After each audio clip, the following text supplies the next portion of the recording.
Henry V was not born a legend. He became one through discipline, fear, calculation, and an almost obsessive sense of destiny. His reign lasted barely 9 years, yet his shadow stretched across centuries of English memory. To understand Henry V is to understand how a single man, at exactly the right moment, turned weakness into myth and war into identity. A prince forged in disorder, Henry was born in 1386, the son of Henry Bolingbroke, a powerful noble who would later seize the throne as Henry IV. England at the time was unstable. Richard II ruled as king, but his authority was fragile, his court divided, and rebellion simmered constantly beneath the surface. Henry grew up not in comfort, but in tension, surrounded by politics, suspicion, and the knowledge that his family's position was never secure. As a young prince, Henry was sent to Wales to suppress the rebellion of Owain Glyndwr. There, still in his teens, he learned real warfare. This was not chivalric pageantry. It was ambush, starvation, scorched earth, and exhaustion. Henry was wounded by an arrow to the face at the Battle of Shrewsbury in 1403, an injury that nearly killed him and left him scarred for life. Surgeons extracted the arrowhead slowly, over days, without anesthesia. The experience hardened him. He learned pain. He learned endurance. Most of all, he learned that survival required control. Later myths would paint young Henry as a reckless, drunken rogue, thanks largely to Shakespeare, but historical evidence suggests something different. He was serious, observant, and already deeply political. If he misbehaved, it was within the accepted bounds of aristocratic youth. What mattered was that when responsibility came, Henry did not flinch. The crown and the transformation. In 1413, Henry's father died, and at age 26, Henry became king. What followed surprised nearly everyone. The new king abandoned factionalism, reconciled with former enemies, restored confiscated lands, and projected an image of unity. He even honoured Richard II, whose deposition had haunted the legitimacy of his father's reign. This was not mercy for its own sake. It was strategy. Henry understood that England could not afford internal division if it was to fight abroad. He consolidated power carefully, tightening royal authority, reforming finances, and ensuring loyalty from nobles and clergy alike. Parliament was managed, not dominated. The law was enforced, but selectively. Henry wanted stability because he had war in mind. Why France? The English claim to the French throne dated back generations, but Henry revived it with unusual seriousness. France in the early 15th century was fractured. King Charles V suffered from recurring bouts of insanity. Rival factions, the Armagnacs and the Burgundians, were locked in a brutal civil war. To Henry, France was not just a claim, it was an opportunity. In 1415, after failed negotiations, Henry invaded France. His goal was ambitious, not a raid, not a show of force, but conquest and legitimacy. He wanted recognition as rightful ruler. The road to Agincourt, Henry's army landed in Normandy and laid siege to Harfleur. The siege dragged on longer than expected. Disease, especially dysentery, ravaged the English troops. By the time Harfleur fell, Henry's army was exhausted and dangerously reduced in number. Instead of retreating immediately, Henry chose to march toward Calais. English-held territory as a show of strength. French forces shadowed him, blocking crossings and harassing his men. Eventually, near the village of Agincourt, the French decided to force battle. Henry was outnumbered, perhaps 2 or 3 to 1. His army was sick, tired, hungry, and far from home. Yet retreat would have destroyed morale and reputation. Henry prepared to fight. The Battle of Agincourt. On October 25th, 1415, the two armies faced each other in a narrow field bordered by woods. Rain had turned the ground into thick mud. The French knights, heavily armoured, planned to overwhelm the English with sheer force. Henry placed his faith in longbowmen, trained commoners, armed with weapons that could pierce armour at distance. He ordered them to plant sharpened stakes into the ground, forming a lethal barrier against cavalry. When the battle began, the French advance collapsed into chaos. Knights sank into the mud, tripped over fallen men and horses, and became easy targets. Arrows rained down relentlessly. Those who reached the English lines were exhausted, crushed together, unable to swing weapons effectively. At one point, fearing a renewed attack and burdened by prisoners, Henry ordered the execution of captured French nobles, an act brutal, controversial, but revealing. He would not risk losing control. By the end of the day, thousands of French lay dead. English losses were minimal by comparison.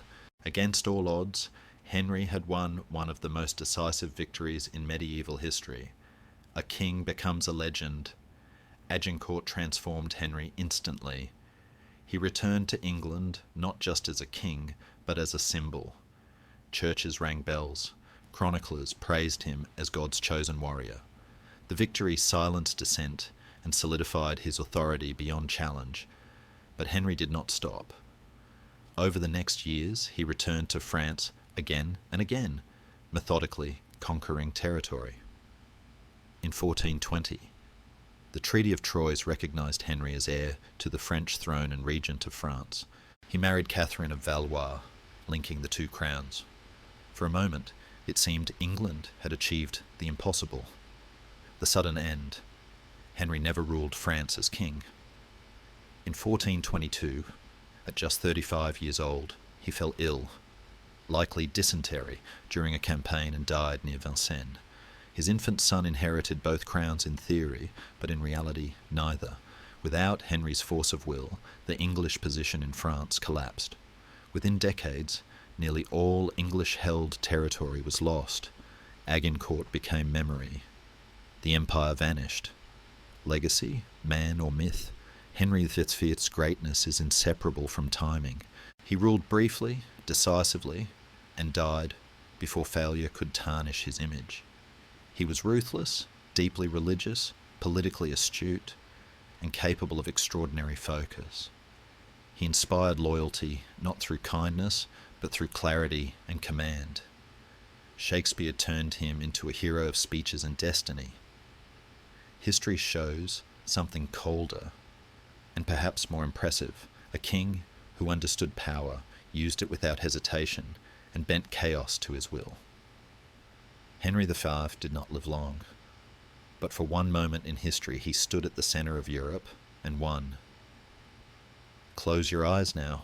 Let the room around you fade into a soft velvet grey. Imagine the air growing cooler, carrying the scent of wet stone, old wool, and the faint, sweet smoke of a beeswax candle flickering in a draughty corridor. We are drifting back, far away from the noise of today, to a time of iron and quiet endurance. Before you get comfortable, take a moment to like the video and subscribe, but only if you genuinely enjoy what I do here. Let me know your city and local time in the comments so we can see where everyone is listening from. Now let us walk through the mist to the Welsh borders, where our story truly begins. It is late summer in the year 1386. We are standing outside the formidable walls of Monmouth Castle. The sky is heavy, bruised with purple clouds that promise a storm, and the River Monnow rushes by, swollen and dark. History loves a good omen, and local legends whisper that on the night Henry was born, a tempest raged so violently that it shook the foundations of the castle, as if the earth itself was shuddering at the arrival of a conqueror. It is a dramatic image, thunder crashing as the future king draws his first breath, but the truth is likely quieter and perhaps more human. The castle accounts show no repairs for storm damage that month, suggesting the night was calm, filled only with the crickets of the Welsh marshes and the hushed whispers of midwives. Henry was not born in the luxurious keep, but in the gatehouse tower, a small practical fortification guarding the entrance. It was a fitting beginning for a man whose life would be defined by defence, borders, and the hard realities of stone and steel. He was a small baby, red-faced and unremarkable, giving no sign that he would one day crush the French nobility in the mud. In fact, if you had looked at him then, swaddled in linen, you might have thought he looked less like a warrior king and more like a very grumpy, very small potato, blissfully unaware of the crown that would one day weigh down his head. His mother was Mary de Bohun, a young noblewoman of immense wealth and gentle spirit. She was only 16 or 17 when Henry was born, a girl herself by modern standards, yet she was already the matriarch of a powerful dynasty. We know she loved music. Records tell us she once paid a handsome sum for a harpist to play for her, filling the cold stone rooms with warmth and melody. One can imagine her humming a soft tune to the newborn Henry, the vibration of her chest, the first comfort he ever knew. His father, Henry Bolingbroke, was a different force entirely. Intense, ambitious, a man who moved through the world with the energy of a coiled spring. He was often away, riding across his vast estates or navigating the treacherous currents of King Richard II's court in London. He was a man of action, while his son, in those early years, was merely an observer, watching the world from the safety of his mother's arms. Historians still argue whether Henry was born in August or September, or even which year exactly.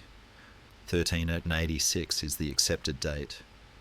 But the records are hazy, a reminder that even the greatest kings begin as footnotes. We do know that his father paid a courier the sum of 20 shillings to ride swiftly with the news of the birth, a generous tip, but hardly the ransom of a kingdom. Henry was not born the heir to the throne. He was merely the son of a powerful earl, destined, it seemed, for a life of wealthy obscurity.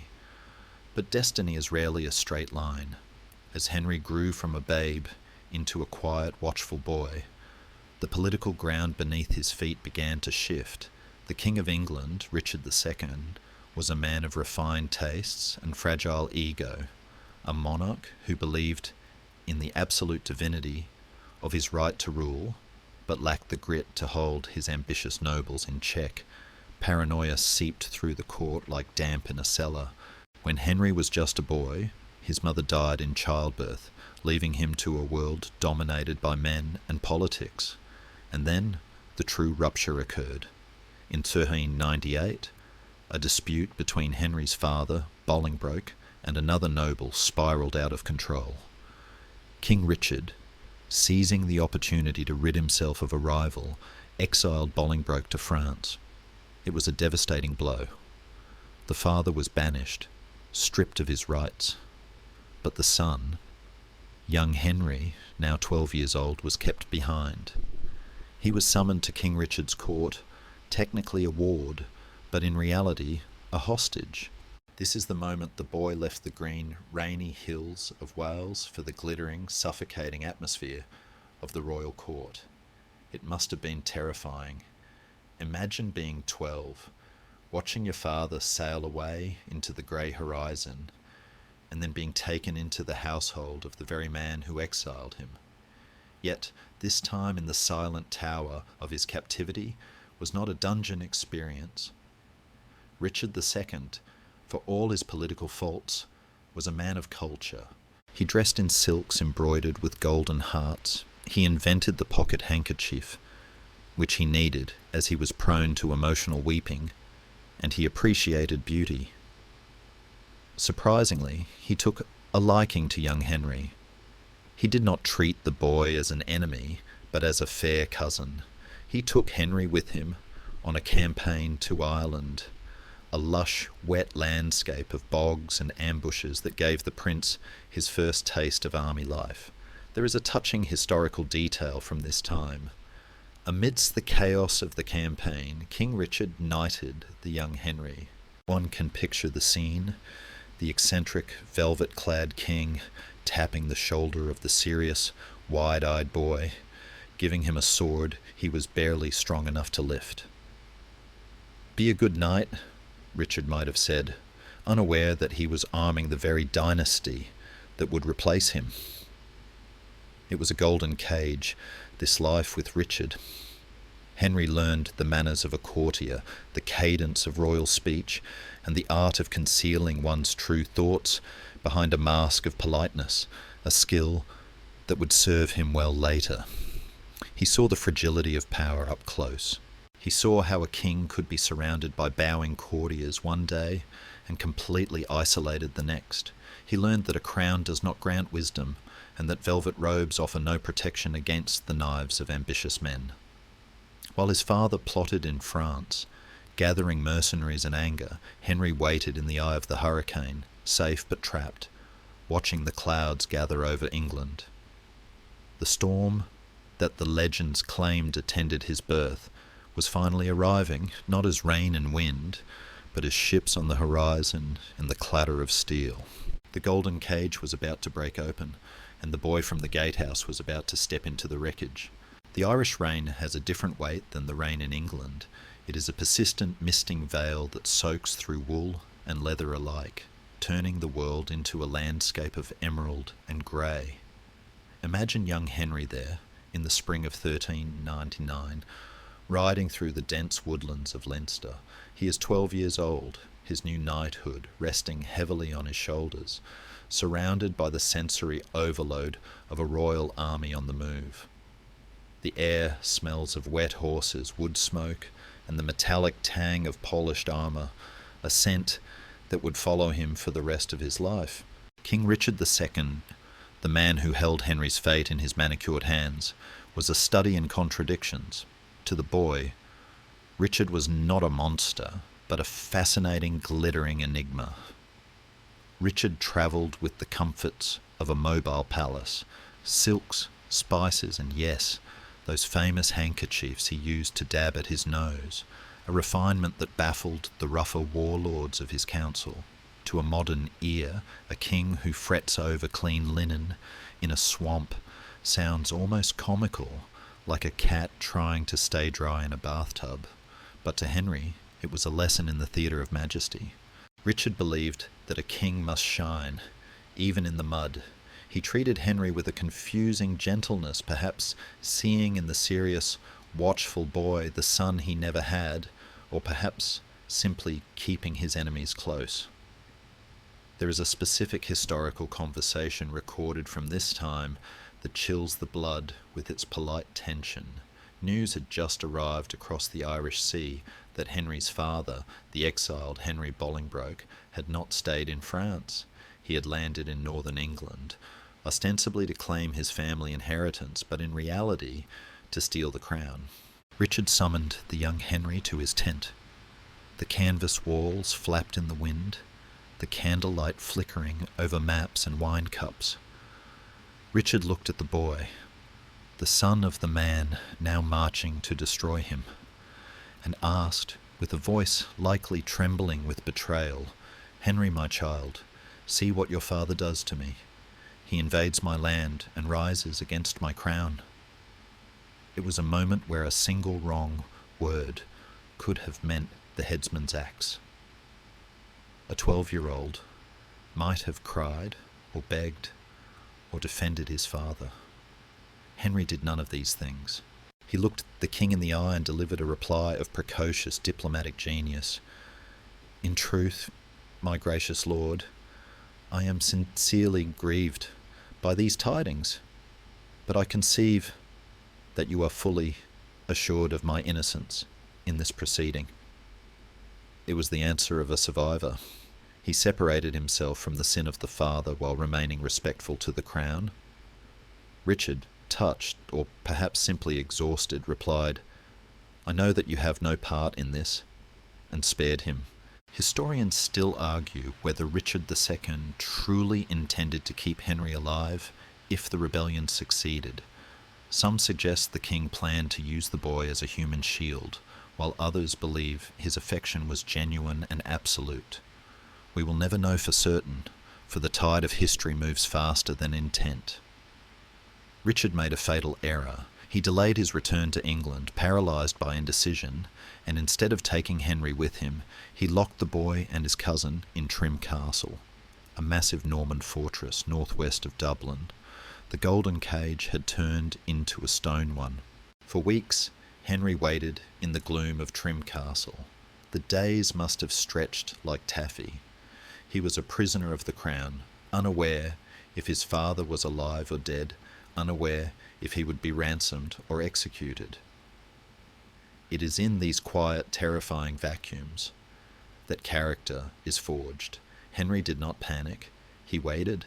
He played chess. He practiced his sword play in the courtyard, and he watched the horizon. Finally, the doors opened, not to an executioner, but to a messenger. The world had turned upside down. Richard II had been captured, his support evaporating like mist. Henry Bolingbroke was now the master of England. A ship was sent to retrieve the prince. The journey back across the Irish Sea was a passage between two lives. He left Ireland as a hostage, a pawn in someone else's game. He arrived in England as the son of the conqueror. The sea air was cold, salt-crusted and bracing. When Henry stepped off the boat at Chester, the landscape of his life had been razed and rebuilt. He travelled to London, where the atmosphere was electric with the dangerous energy of a coup. The streets were packed with people wearing his father's badge, the Swan cheering for the saviour who had ousted the unpopular Richard. But Henry, observant as ever, would have noticed the shadows.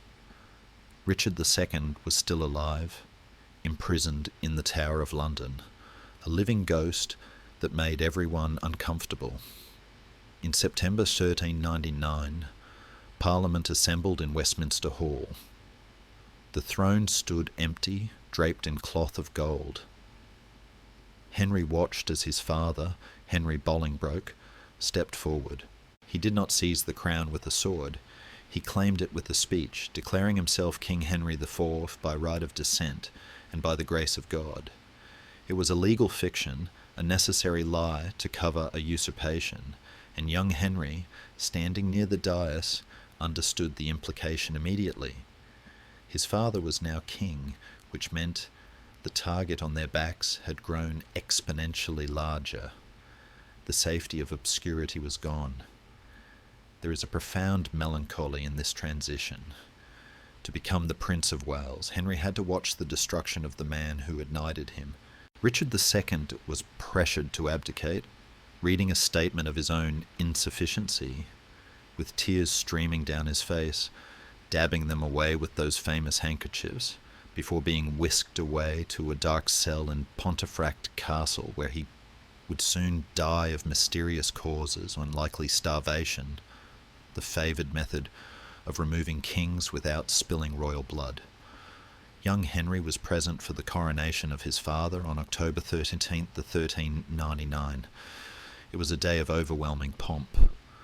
The oil used to anoint the new king was said to have been given to Saint Thomas Becket by the Virgin Mary herself, a convenient legend rediscovered just in time to legitimize a stolen throne. As the holy oil touched his father's forehead, Henry stood by, now the heir apparent. He was 13 years old. He was granted the titles Prince of Wales, Duke of Aquitaine, Duke of Lancaster, and Duke of Cornwall. It sounds like a fairy tale, the boy who gains everything, but in reality he had inherited a mortgage of blood. The nobility who smiled at him were the same men who had betrayed Richard. They had proven that loyalty was conditional. The commoners cheering outside were the same ones who had cheered Richard years before. The lesson was stark. Popularity is vapour, and a crown is only as secure as the sword that defends it. Henry IV, the new king, was a man already looking tired. The strain of the coup had aged him. He looked at his son not just with paternal love, but with a desperate need for an ally. The golden cage was gone, shattered by his father's ambition, but it was replaced by a suit of armour that Henry would never really be able to take off again. He was no longer fair cousin or young Henry. He was the prince, and the prince had work to do.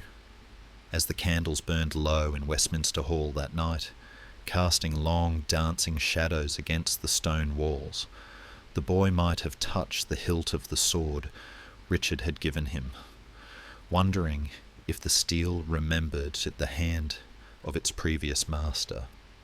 The silence of the tower was behind him, the noise of the world was rising, and far to the west, in the rugged mountains of the land that gave him his new title, a dragon was waking up. The year 1399 did not end with the coronation. It merely held its breath. The autumn leaves rotted into the English mud, and the sharp bite of winter began to gnaw at the edges of the kingdom.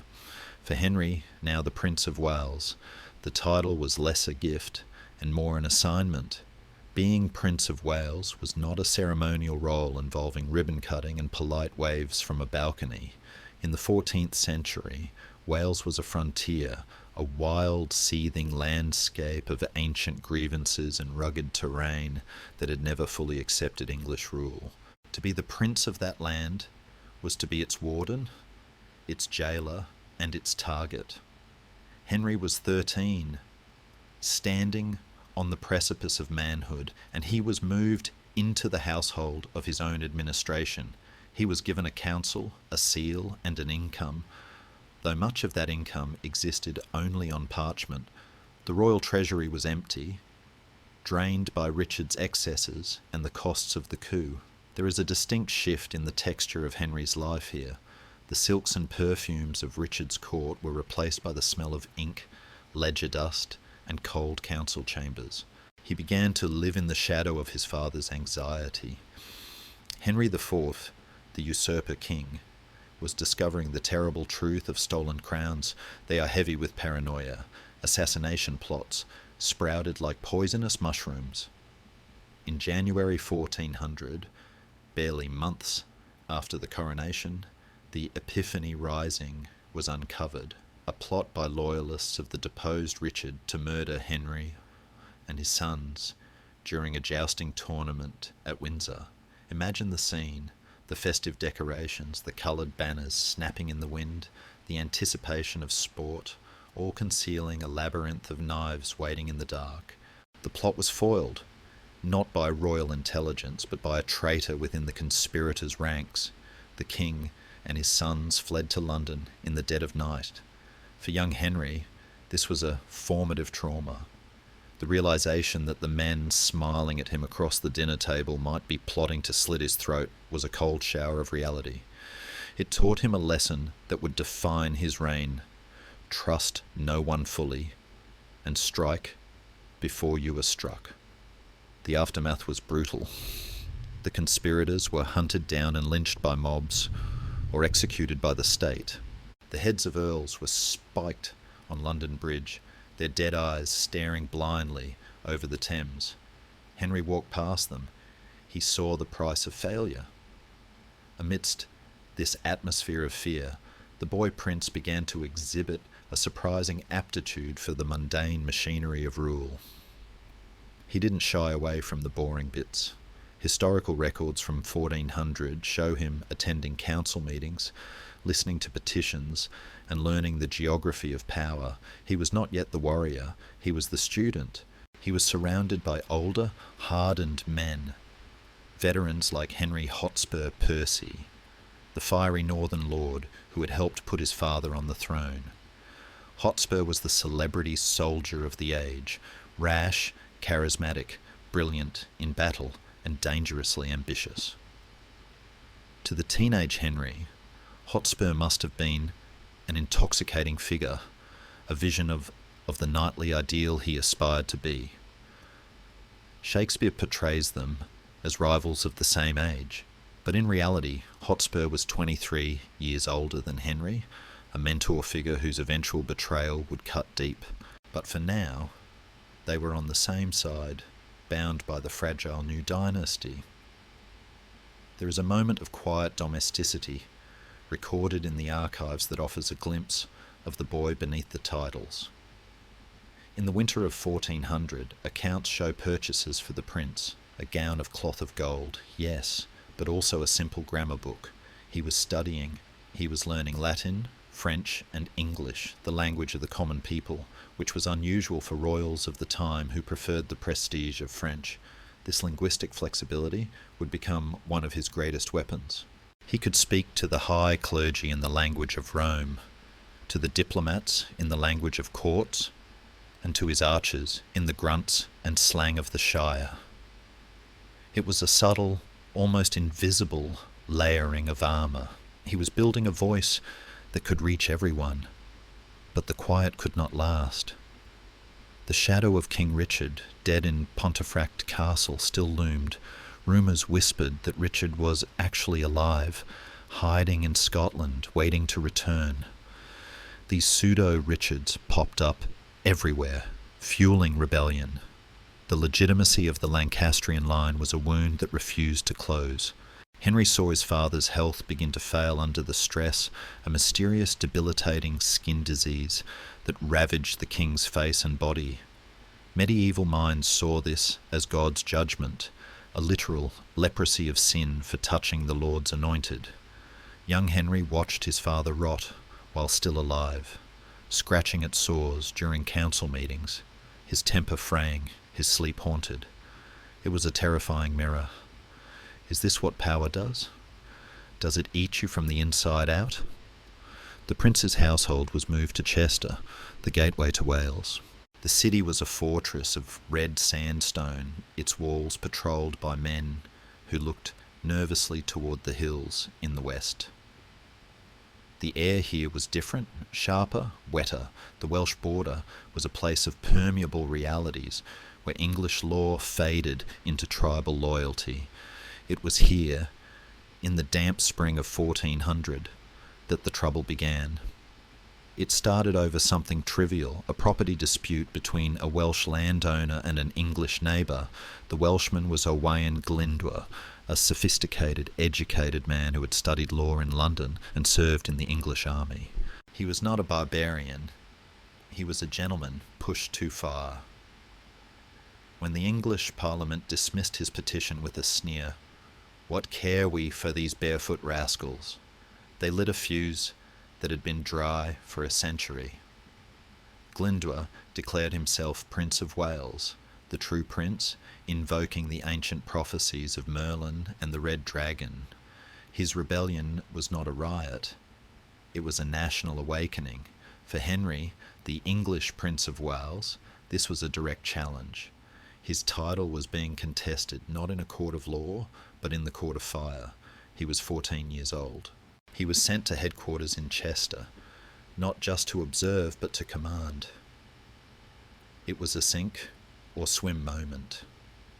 His father, the king, was busy fighting Scots in the north and managing Parliament in the south. He couldn't be everywhere. Let the boy handle it, was the desperate logic. And so the boy rode out. He wasn't leading the charge yet. He was the figurehead, surrounded by experienced captains. But he was there. He saw the smoke rising from burning English settlements. He saw the refugees streaming east, their carts piled with meagre belongings, their eyes wide with stories of the Welsh wizard who could call storms from the sky. This was the end of his childhood. There were no more grammar books, no more games of chess in safe towers. The crown of thorns was descending. The reality of his position was simple and terrifying. He was the representative of an occupying force in a hostile land. The people he was supposed to rule wanted him dead. The mountains of Wales, shrouded in mist and myth, were waiting for him. They did not care about his cloth of gold or his anointed father. They cared only about blood. As the year 1400 drew to a close, the rain began to fall in earnest, turning the roads to soup and the rivers to torrents. Henry stood on the walls of Chester, looking west into the grey expanse. Somewhere out there, Owain Glyndwr was unfurling his banner, a golden dragon on a white field. The prince touched the cold stone of the battlements. He was about to step into the mist, and the mist was full of teeth. Wales does not fight like England. In England, war is a geometry of lines and squares, of heralds announcing terms and knights arranging themselves on open fields like pieces on a velvet board. In Wales, war is a ghost story. It is a knife in the dark, a rock slide on a narrow path, and above all, it is rain. The rebellion of Owain Glyndwr was not a campaign. It was a haunting. For the 14-year-old Prince Henry, fresh from the structured pageantry of London, the Welsh mountains were a terrifying education in asymmetry. He rode out from Chester with the king's army, a magnificent column of steel and pennants, expecting to find an enemy to crush. Instead, they found silence. The Welsh guerrillas melted into the forests and the crags. They struck the baggage trains, killed the stragglers, and vanished before the English heavy cavalry could even turn their horses around. It was humiliating. The English were fighting a shadow, and the shadow was winning. Owain Glyndwr was a master of this landscape. To his followers, he was the Mab Darragan, the prophesied son, a messianic figure destined to throw off the Saxon yoke. To the English, he was a frustratingly slippery lawyer turned wizard. Reports sent back to London were filled with superstitious dread. Soldiers swore that Glyndwr could control the weather, summoning storms to bog down English advances. And in a way, the weather did seem to have taken a side. Every time Henry and his father launched a major expedition, the skies opened. Rain fell in sheets, turning the valley floors into sucking quagmires where destriers sank to their bellies and armoured men drowned in inches of mud. The wind blew tents away and soaked the bowstrings, rendering the feared English longbow useless. Historians today might point to a period of climatic cooling known as the Little Ice Age to explain the atrocious weather of the early 1400s, but to a shivering teenage boy in a sodden tent, it must have felt personal. God, it seemed, was Welsh. Henry's role in these early years was nominally subordinate to his father and the veteran commanders, but the king was often absent, dealing with threats in Scotland or holding together the fraying Parliament in Westminster. This left Henry as the visible face of English authority in a land that despised it. He learned the grim arithmetic of counterinsurgency. If you cannot catch the rebels, you destroy their means of survival. In May 1403, Henry led a raid into Glyndwr's own estates at Sycharth. This was a place of beauty, a moated manor house described by bards as a sanctuary of poetry and hospitality. Henry burned it to the ground. He watched the timber frame collapse into ash, the smoke drifting over the ornamental fish ponds. It was a calculated act of destruction, intended to send a message: no one is safe. He then marched on to the nearby settlement of Glendowerdy and burned that too. In a letter to his father, one of the earliest surviving documents in his own voice, Henry reported the devastation with a chillingly dry efficiency. We laid waste a fine and populous country. There is no glee in the words, but no hesitation either. The boy who had played chess in the Silent Tower was learning that in war you sometimes have to flip the board. Yet, for all the burning, the dragon kept rising. Glyndwr's influence spread like a contagion. Welsh students at Oxford abandoned their books to join him. Welsh labourers in Shropshire dropped their ploughs and disappeared into the hills. The rebellion was becoming a war of national liberation. Henry found himself commanding garrisons that were starving, unpaid, and mutinous. This is where the legend of the warrior king finds its real roots, not in the glory of victory, but in the misery of logistics. Henry was constantly writing to the king's council, begging for money. "My soldiers have not eaten," he would write, the ink likely freezing on the quill. They will desert if they are not paid. The council in London, far removed from the wet hell of the borderlands, often sent nothing but empty promises. Henry learned to improvise. He pawned his own jewels, chains, rings, brooches, to buy grain and beef for his men. He learned that loyalty is not bought with titles but with bread. He ate what they ate, slept where they slept, and shivered in the same rain. This shared suffering forged a bond between the prince and his soldiers that no amount of royal pomp could replicate. They saw him not as a distant golden figure, but as the howl who trudged through the mud alongside them. There is a scholarly debate about how much of the military strategy in Wales was Henry's own and how much was the work of his mentors, particularly Hotspur. But the letters show a mind rapidly coming to grips with the reality of his situation. He began to understand the importance of supply lines, of holding key castles like islands in a hostile sea. He learned to use spies. He learned that a small, mobile force was better than a lumbering army in this terrain. He was being deconstructed and reassembled by the Welsh hills. The softness of his childhood was stripped away layer by layer, replaced by a callous rind of pragmatism. He saw the brutality of siege warfare, where defenders were starved into submission, or slaughtered when the walls fell. He saw friends die not in heroic duels, but from infected scratches or arrows shot from a tree line. One particular incident captures the surreal danger of this time. During a skirmish, the English baggage train was raided and the rebels stole, among other things, the prince's own bedding and some of his favourite jewels. It's a small, almost funny image, a ferocious Welsh rebel running up a mountain with the future King of England's pillow under his arm, but it underscores the vulnerability of Henry's position. He was never safe. The enemy was always close enough to touch. As 1402 bled into 1403, the situation grew darker. The rebellion was no longer just a Welsh problem.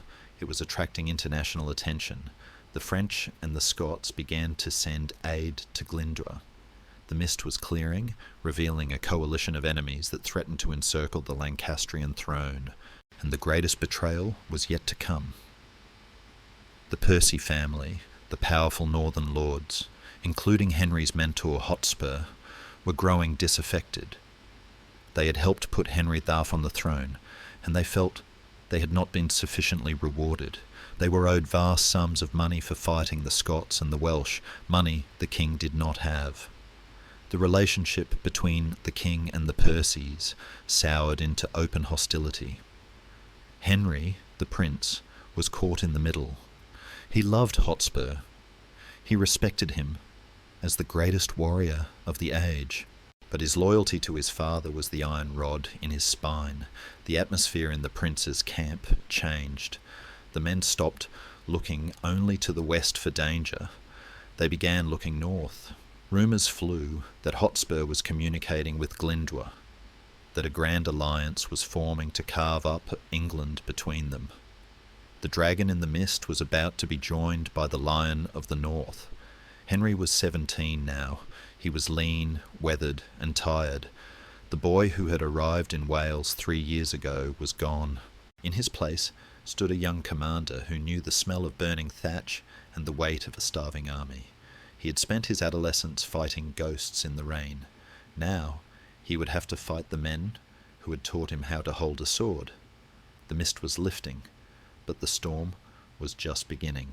War is often painted in the colours of glory, the crimson of banners, the silver of polished mail, the gold of a victor's crown. But if you strip away the songs and the tapestries, the true colour of war is the dull, dusty grey of an empty ledger. By 1402, Henry, Prince of Wales, is learning the lesson that breaks more kings than any battlefield defeat. You cannot eat courage. We find him now, not on a horse, but at a scratched oak table in a draughty room in Shrewsbury, staring at a column of numbers that refuses to balance. He is 17 years old and he is broke. The romance of the warrior prince has collided violently with the reality of the bankrupt state. The situation is desperate. The campaigns against Owain Glyndwr are devouring money at a terrifying rate. An archer needs sixpence a day. A man-at-arms needs a shilling. It sounds trivial, but when you have 1,000 men and the campaign drags on for months, the cost becomes a mountain that crushes the treasury. And the treasury, to put it mildly, is a ghost town. Henry IV's usurpation has been expensive. He has had to buy loyalty, fight rebellions and maintain a court that looks kingly, all while the tax revenues shrink. The result is that the Prince of Wales is left guarding the most dangerous border in the kingdom with pockets full of lint and promises. Imagine the sensory reality of this.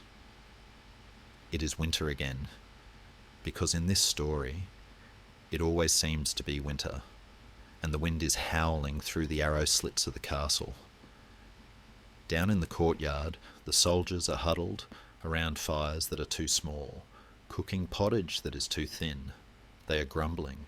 A hungry soldier is a dangerous animal, and an unpaid mercenary is a traitor in waiting. Henry can hear their voices drifting up, the low rumble of discontent that is scarier than any Welsh war cry. He picks up his quill to write yet another letter to the King's Council in London. The archives preserve these letters, and they are heartbreaking in their frantic politeness. He does not demand, he begs. "My lords," he writes, "we have nothing. The soldiers will not stay. They are leaving for their homes. I cannot hold this country without coin." There is a profound loneliness in these documents. You can feel the teenager pleading with the adults to send help, and the silence that comes back. The council in London is paralysed by its own infighting and lack of funds. They send replies filled with flowery praise. "You are doing a noble job, fair prince, but no wagons of silver. Praise does not buy bread. Praise does not shoe horses." Henry is forced to grow up fast. He realises that if he waits for rescue, he will lose. So he begins to cannibalise his own inheritance. This is a moment of supreme vulnerability that history often glosses over. The Prince of Wales starts pawning his own jewellery to pay his troops. Imagine him opening his personal chest. He takes out a heavy gold chain, perhaps the Icklington collar, a masterpiece of craftsmanship studded with gems. He holds it up to the candlelight, watching the rubies catch the flame. It is a symbol of his rank, a gift from his father or a relic of his mother. And then, with a heavy sigh, he hands it to a merchant or a moneylender in exchange for sacks of groats. He pawns his buttons, he pawns his clasps. He pawns the very trappings of his royalty to ensure his archers have shoes. Historians have long debated the psychological impact of this period on Henry. Some argue that this constant financial humiliation sowed the seeds of his later ruthlessness, that he vowed never to be in a position of weakness again. Others suggest it created a rift with his father, a simmering resentment that the king was letting his son beg while the court feasted. But perhaps the truth is more foundational. It taught him the value of a penny. Later in life, Henry V would be known for his meticulous, almost obsessive scrutiny of government finances. He would check the books himself. He became a king who knew exactly how much a siege ladder cost.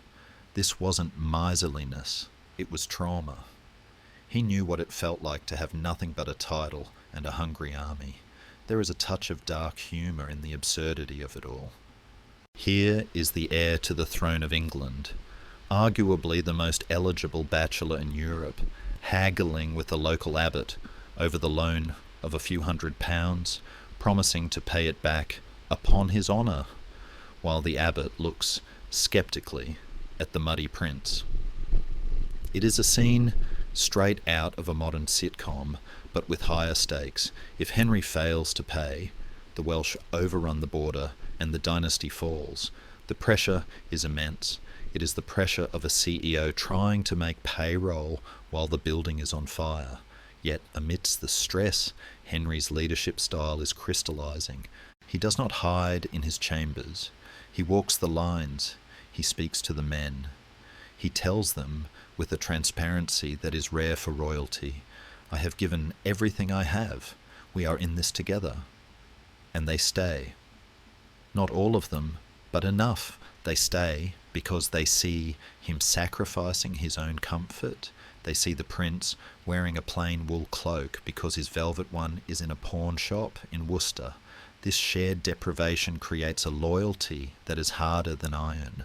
They are not fighting for the king in London. They are fighting for the boy who gave up his gold chain for their supper. The weather, as if sensing the mood, remains merciless. The chroniclers tell us of floods that washed away bridges and storms that tore the roofs off barns. The physical misery of the campaign is constant. Henry is often wet, cold, and sleep-deprived. His body is hardening. The soft edges of the cordia are being chiselled away by the Welsh wind. He is becoming lean, wiry, and tough. He learns to sleep in the saddle. He learns to eat whatever is available: stale bread, hard cheese, salted fish that tastes like leather. But the greatest threat is not the hunger, nor the Welsh, nor the weather. It is the shifting loyalty of his own allies. The Percy family, Hotspur and his father, the Earl of Northumberland, are watching the prince's struggles with a calculating eye. They too are unpaid. They too are frustrated. But unlike Henry, they do not pawn their jewels to serve the king. They begin to wonder if they should simply replace him. Henry receives letters from Hotspur that are increasingly terse, filled with complaints about the king's ingratitude. Henry, caught between his father and his mentor, tries to mediate. He writes to the council, urging them to pay the Percys, warning them that the northern lords are dangerous men to cross. His warnings, like his requests for money, go largely unheeded. As the spring of 1403 approaches, the empty treasury becomes a ticking bomb. The silence from London is deafening. The silence from the north is ominous. And in the west, the Welsh are cheering. Henry sits in his castle, the pawn tickets for his jewellery stacked on the table, and listens to the rain drumming against the stone. He has done everything he can. He has bought time with his own wealth, but time has run out. The steel is sharpened, the horses are restless, and the coins are gone. The lesson of logistics has been learned, but the final exam is approaching, and it will not be written in ink. It will be written in blood on a field near Shrewsbury, where the debt of the crown will finally be called in. The summer of 1403 is sweltering. The rain that has plagued the Welsh campaigns has vanished, replaced by a suffocating heat that hangs over the Midlands like a wool blanket. Henry, now 16, is riding hard. This is no longer a counter-insurgency operation against elusive Welsh guerrillas. It is a desperate race against time. The Percy family has finally thrown off the mask of loyalty. Henry Hotspur, Percy, the man who taught the prince the art of war, is marching south with a massive army, intending to link up with Owain Glyndwr. If they join forces, the Lancastrian dynasty is dead. King Henry IV and Prince Henry must intercept Hotspur before he reaches the Welsh border. It is a sprint of terrified horses and exhausted men, thundering along the Roman roads, dust choking their throats. They arrive at the town of Shrewsbury on July 20th, just hours before Hotspur. They have won the race, but now they must win the fight. On the morning of July 21st, 1403, the two armies draw up lines 3 miles north of the town. The battlefield is not a grand, open plain, but a piece of agricultural land known locally as Hateley Field. It is planted with peas. There is a grim absurdity to this detail. Thousands of armoured men, the flower of English chivalry, preparing to hack each other to pieces amidst the flowering pea pods of a common farm. The air is thick with the buzzing of flies and the metallic clatter of nervous anticipation. For the first time in history, English longbowmen are lined up against English longbowmen. This weapon, the machine gun of the Middle Ages, has terrified the French and the Scots for decades. Now, it is turned inward. It is a civil war in its most lethal form. The battle begins, not with a charge, but with a sound like tearing silk, the simultaneous release of thousands of bowstrings. The sky darkens. The arrows fall like hail, a snowstorm of steel, as the chroniclers describe it. But this is not snow that melts. It is steel that punches through breastplates and pins men to the ground. The carnage is immediate and horrific. Because both sides are using the same weapon, there is no advantage of range or technology. It is simply a meat grinder. The royal vanguard, commanded by the young Prince Henry, takes the brunt of the assault. Men are falling all around him, their armour useless against the bodkin points fired by Hotspur's veteran archers, men who were trained by the Percys to kill Scots and are now killing their own countrymen with professional efficiency. Henry is in the thick of it. He is 16 years old, fighting for his father's crown and his own life. The adrenaline is a roaring river in his ears. He is shouting orders, his sword heavy in his hand, pushing his men forward to close the distance and negate the archer's advantage. And then in a fraction of a second the world explodes into white pain. An arrow strikes the prince. It does not glance off his helmet, it does not graze his shoulder, it hits him square in the face. Historians and surgeons have analysed the trajectory for centuries. The arrow likely enters the left side of his face, near the nose or the cheekbone, smashing through bone and lodging deep in the posterior of the skull, narrowly missing the brain stem and the spinal cord. The force of the impact would be like a hammer blow. Imagine the sensation, the sudden blinding flash, the sickening crunch of bone, and then the immediate, overwhelming rush of blood.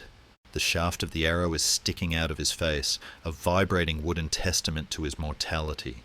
By all rights, Henry should fall. He should collapse into the peas and die. Another footnote in a bloody afternoon. His commanders, seeing the horrific injury, try to drag him from the field. "My lord," they likely scream over the din, "you are struck. Withdraw." But Henry does not withdraw.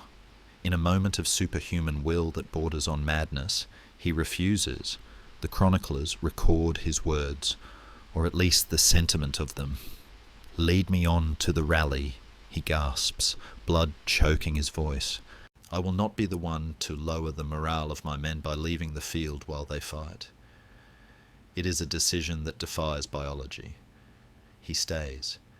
He keeps his visor up, or perhaps the arrow has pinned it open, and he continues to command. Can you imagine the sight of him? The Prince of Wales, a wooden shaft protruding from his skull, blood streaming down his armour, urging his men forward. It is terrifying. It is inspiring. It is the moment the boy dies and the legend is born. The sight of their wounded prince refusing to yield galvanizes the royal line. They push forward with a savage desperation. The battle descends into a chaotic melee of swords and axes. The snowstorm of arrows has ceased, replaced by the intimate violence of the crush. Somewhere in the press, Hotspur is fighting like a demon. He and his knights are carving a path toward the king, aiming to cut the head off the snake. They get close, so close that the king's standard bearer is hacked down, but they cannot break the final line. And then Hotspur falls. The details are murky. Some say he raised his visor to get a breath of air in the stifling heat and was struck by a random arrow in the mouth. Others say he was overwhelmed by numbers. However it happens, a cry goes up. Henry Percy is dead. The rebel army, hearing that their lion is fallen, breaks. The resolve drains out of them. They turn and run, trampling the pea plants into a bloody mash. The battle is won. The silence that follows is heavy. broken only by the groans of the dying and the cawing of crows gathering in the twilight. King Henry IV is safe. The dynasty is preserved. But the cost is staggering. Thousands lie dead in the twilight. And Prince Henry? The adrenaline that sustained him is fading. The pain held at bay by the necessity of survival now comes crashing in like a tidal wave. He is helped from his horse, his legs trembling, his face a mask of agony. The arrow is still there. The wood is firmly wedged in the bone of his skull. He is carried to a tent, or perhaps to the nearby Abbey of Shrewsbury. The greatest surgeons in the land are summoned, but they look at the wound and shake their heads. To pull the arrow out might kill him. To leave it in will certainly kill him. The infection is already gathering at the gates. The prince lies on a cot, the sounds of the victory celebration distant and muffled. He has survived the battle, but the war for his life is just beginning. In the flickering light of the lantern, the shadow of the arrow cast against the tent wall looks like the hand of a clock ticking down the seconds. The hero of Shrewsbury is a 16-year-old boy with a piece of ash wood buried 6 inches into his head, and no one knows how to save him. There is a scholarly debate note here that adds a layer of grim irony. Historians still argue whether the arrow that struck Henry was a friendly fire incident, a stray shot from his own rear lines, or a lucky shot from the enemy. In the chaos of medieval warfare, with arrows falling indiscriminately, it is entirely possible that the future king was nearly killed by one of his own subjects, but as Henry slips into the fever dream of shock, the origin of the wood matters less than the depth of it. He has paid the price of leadership in the most literal currency available. The Battle of Shrewsbury is over. The Battle of the Surgeon's Knife is about to begin. The Battle of Shrewsbury was loud. The days that followed were terrifyingly quiet. Henry lay in the darkness of Kenilworth Castle, where he had been moved for safety, his head a chaotic thrum of fever and agony. The wooden shaft of the arrow had been removed, pulled free by well-meaning hands on the field, or shortly after. But the wood had snapped. The arrowhead, a 3-inch bodkin point of hardened steel designed to punch through plate armour, remained lodged deep inside the prince's skull, wedged into the bone at the base of his nose. In 1403, this was usually a death sentence. If the trauma didn't kill you, the infection would. The royal physicians were paralysed. They poked and prodded, applying poultices and whispering in Latin, but they had no way to grip the metal buried inside the swelling flesh. To cut the face open to reach it would likely cause the prince to bleed to death. The king, desperate and watching his son fade, summoned every medical expert he could find. Among the sea of helpless academics, one man stepped forward. He was not a university-trained physician with soft hands and a velvet robe. He was a surgeon. His name was John Bradmore. Bradmore is one of history's unsung geniuses. He was a man who understood metal as well as he understood flesh, likely having a background in gem setting or smithing. He looked at the dying prince, a boy of 16, tossing in sweat-soaked sheets, and realized that existing tools were useless. He didn't consult the stars. He went to the forge. In a display of frantic engineering, Bradmore designed and manufactured a completely new medical instrument specifically for this patient. He called it the extracteur. It was a pair of hollow tongs with a threaded screw running down the centre. The genius of the design was simple mechanics. The tongs would be inserted into the wound closed, sliding into the socket of the arrowhead. Then the screw would be turned, forcing the tongs to expand outward, gripping the arrow from the inside. It was, effectively, a wall anchor for a human face. But before he could use the machine, he had to make room for it. The wound was closing, the flesh swelling around the foreign object. Bradmore began a process that sounds like torture. but was actually a masterclass in antiseptic procedure. He took small dowels of dried elderwood, wrapped them in clean linen, and dipped them in rose honey. He inserted these probes into the arrow wound, pushing them deep to keep the channel open. Honey, we now know, is a natural antibacterial agent. In an age where doctors often covered wounds in dung, Bradmore's use of honey likely saved Henry from lethal sepsis. For days this continued. Imagine the intimacy and the horror of it.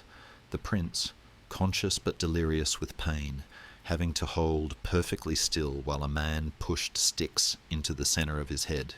Bradmore had to act with the precision of a jeweller. If he pushed too hard, he would puncture the brain case. If he didn't push hard enough, the channel would close. There was no anesthesia, only wine, prayer, and the iron grip of the prince's hands on the bed frame. Henry learned a new definition of endurance. He learned that pain is a landscape you have to walk across, step by step, without stopping. Finally, the wound was dilated enough. The moment of truth arrived. The room would have been packed with the king's observers, holding their breath. Bradmore took his metal instrument, likely sterilised in fire, though we can't be sure, and lowered it into the prince's face. He felt for the click of steel on a steel. He found the socket. Slowly, agonizingly, he turned the screw. The tongs expanded. He felt the grip take hold. Now came the pull. If the tool slipped, it would rip the wound open further. If the arrowhead was hooked on bone, it might not move. Bradmore pulled. He rocked the tool gently, coaxing the steel from the bone. And then with a wet suction sound that must have echoed like a gunshot in the silent room, it came free. The bloody piece of metal, the assassin that had lived inside the prince's head, was dropped into a basin. The relief must have been physical, a collective exhale that rattled the windows. But the work wasn't done. Bradmore poured warm white wine into the cavity to wash it out, another brilliant antiseptic choice, and then packed it with more honey-soaked wadding. He nursed the prince for 20 days, cleaning the wound daily, watching for the red streaks of blood poisoning. They never came. The flesh healed. The fever broke. The boy lived. This medical miracle cost the crown a significant sum. Records show Bradmore was paid an annuity of 10 marks a year, a decent pension, though perhaps less than the value of a future king's life. But the cost to Henry was permanent. He was left with a scar. We do not know exactly what it looked like, as the royal portraits of Henry V almost exclusively show him in left profile. The good side. Historians still argue whether this artistic convention was a specific command from the king to hide his disfigurement or simply a stylistic choice of the era. But given Henry's later obsession with projecting an image of perfect, unassailable majesty, the vanity theory holds water. A king cannot look broken. However, the internal scar was far more significant. Henry had stared into the abyss. He had felt the fragility of his own life. The experience stripped away any lingering boyish belief in his own immortality. He emerged from that sickbed different, colder, more serious, more devout. He believed, with absolute certainty, that God had spared him for a purpose. Why else would he survive an arrow to the brain? This conviction became the bedrock of his command. When he later ordered men to their deaths or made impossible marches, he did so with the confidence of a man who has already cheated the reaper. There is a subtle, darker transformation here as well. Henry had learned that the body is just meat. He had seen his own flesh manipulated like a piece of carpentry. This might explain the detachment he later showed toward physical suffering, both his own and others. He became a man who could sleep on hard ground, ride for days with an open wound, and order an execution without blinking. The pain of the surgery had burned the softness out of him. John Bradmore, the man with the tongs, disappears back into the archives after this, though he later served as the master of the king's coinage, a fitting role for a man who knew the value of metal. But in the quiet moments of the night, years later, when the king's face ached in the damp French winter, Henry must have remembered the taste of rose honey and the feeling of the screw turning in his skull. The scar was a reminder: you are alive because of discipline, you are alive because of precision, you were alive because you did not flinch. The king and the prince were reunited, the dynasty saved by a surgeon's trick. But as Henry recovered, the political wounds of the kingdom were not so easily stitched. The boy who walked out of Kenilworth was a hero, a martyr, and a survivor. His father, King Henry IV, was sick, aging, and increasingly jealous of his son's rising star. The extraction of the arrow had saved the prince's life, but it had also released a new tension into the court. The howl of the taverns was gone, replaced by a man of iron, and iron, as everyone knows, is hard, cold, and dangerous to touch. By 1408, the arrows of Shrewsbury were a memory, but the wounds of the kingdom had simply moved from the battlefield to the council chamber. The relationship between King Henry and his son, the Prince of Wales, was beginning to rot, much like the king's own body. Henry IV was a man haunted by the sin of usurpation. His health was failing catastrophically. He suffered from mysterious seizures, festering skin lesions, and bouts of debilitating lethargy. The court whispered that it was God's punishment for the execution of an archbishop 3 years prior. The king was often bedridden, shivering under furs in the suffocating heat of the Painted Chamber in Westminster, while the business of government ground to a halt. In sharp contrast, Prince Henry was vibrant, scarred, and dangerously capable. He was in his early 20s, a veteran commander who had pacified Wales and was now looking for more to do. He was the rising sun, while his father was the setting one, and in the claustrophobic world of medieval politics, this was not a recipe for family harmony, it was a recipe for treason. The prince began to effectively rule in his father's stead, supported by a powerful faction of uncles and cousins, the Beauforts. They pushed for efficiency, for solvency, and for a more aggressive foreign policy. The king, in his lucid moments, saw this not as help, but as a slow-motion coup. He looked at his son and saw a predator waiting for the old lion to die. This is the era that gave birth to the most enduring myth of Henry V, the madcap prince. Thanks to Shakespeare, we have an indelible image of young Hal wasting his days in the Boar's Head Tavern, drinking sack with the fat, cowardly Knight Falstaff, pulling pranks, and living a life of debauched rebellion. It is a wonderful story, the prodigal son who parties until the clock strikes 12.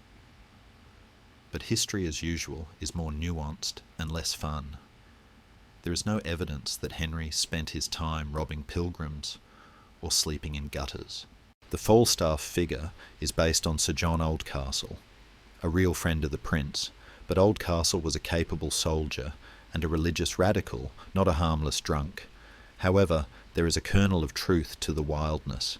The prince did have a residence in London, a mansion called Cold Harbour, which became a sort of alternative court. It was a place of young men, knights, soldiers, intellectuals, who were tired of the gloomy, sickness-ridden atmosphere of the king's palace. They were the new generation, loud, confident, and perhaps a bit arrogant. There are court records of a riot in Eastcheap in 1410 involving the prince's brothers, Thomas and John, where the city watch had to intervene. Did Henry participate? Maybe. But his rebellion was likely less about alcohol and more about asserting his own identity against a dying, controlling father. He was testing the boundaries of his power, wearing the mask of a playboy to hide the calculations of a politician. The tension came to a head over France. The French Civil War between the Burgundians and the Armagnacs offered England a chance to intervene. The prince, pragmatic and bold, wanted to ally with the Burgundians and send an army immediately. The sick king, cautious and resentful of his son's initiative, wanted to ally with the Armagnacs. It wasn't just a disagreement, it was a struggle for the steering wheel of the nation. In 1411, the prince actually sent a small expedition to help the Burgundians, a move that infuriated his father. The king, rallying his remaining strength, struck back. He dismissed the prince from the royal council. He purged the Beauforts from power. He reasserted his authority with the stubbornness of a dying man who refuses to let go. For Prince Henry, this was a public humiliation. He was the hero of Shrewsbury, the de facto ruler of England for 2 years, and now he was being sent to his room like a naughty child. But Henry did not sulk. He engaged in a piece of political theatre that was pure genius. The chroniclers tell us that he rode to Westminster to confront his father, but he didn't come alone, and he didn't come quietly. He arrived with a massive retinue of friends and soldiers, enough to fill the great hall, and he dressed for the occasion. He wore a gown of blue satin, full of eyelets, small holes, and from each eyelet hung a needle and thread made of silk. It was a bizarre, surreal fashion statement that has baffled historians for centuries. Was it a pun on thrift? Was it a symbol that he was ready to stitch the kingdom back together? Or was it simply a young man's way of saying, I am enigmatic, I am wealthy, and you cannot ignore me? He walked through the whispering crowds, the needles clicking softly, a walking riddle of blue satin. He entered the king's chamber, commanded his followers to stay at the door, and knelt before his father. The scene that followed is one of high drama. The king, suspicious and frail, accused his son of wanting him dead. Henry, in a gesture of extreme performative loyalty, offered his father a dagger.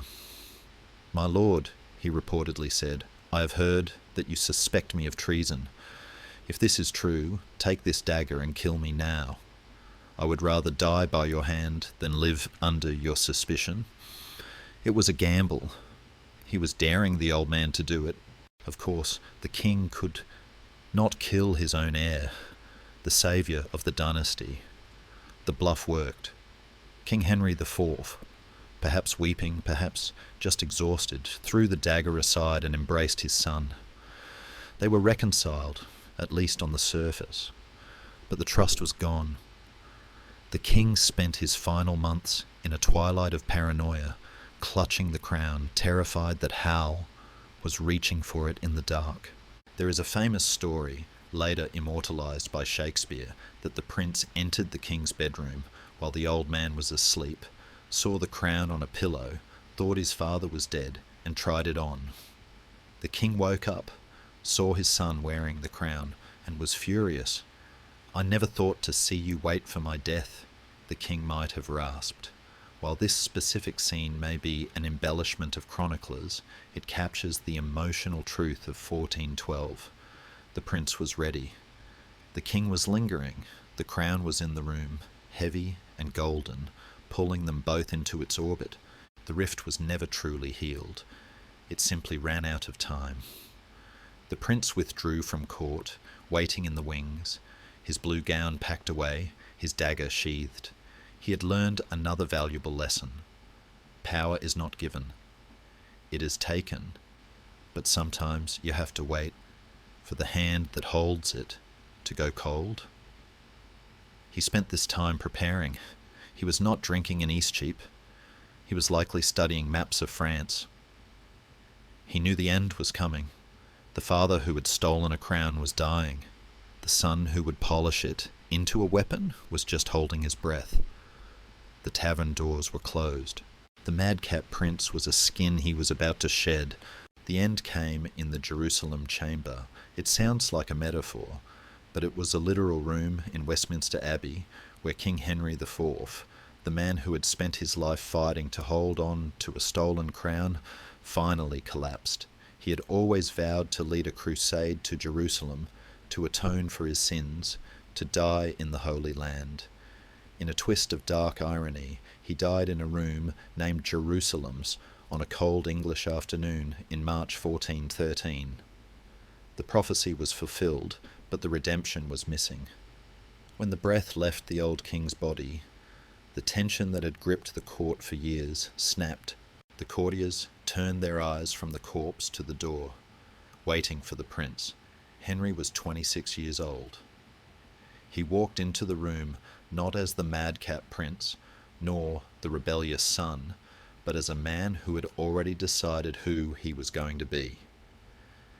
There was no hesitation. He took the signet ring from his father's stiffening finger. The transfer was complete. The coronation was set for Passion Sunday, April 9th, 1413. The weather, true to form in Henry's life, was dramatic. A blizzard swept across England. Snow fell in heavy wet sheets, blanketing London in white. The common people, superstitious as ever, looked at the drifts piling up against the timber-framed houses and muttered, "Was this a bad omen? A cold rain for a cold king?" But Henry's propagandists were quick to spin the narrative. "No," they said, "the snow signifies the washing away of the old. It is a purification. The wild days of the youth are frozen over. The pure, severe king has arrived," and Henry lived up to the metaphor with terrifying speed. The transformation was instantaneous. The chronicler, Thomas Walsingham, wrote, "Suddenly he was changed into another man." It was as if a switch had been flipped. The night before his coronation, Henry confessed his sins to a recluse at Westminster.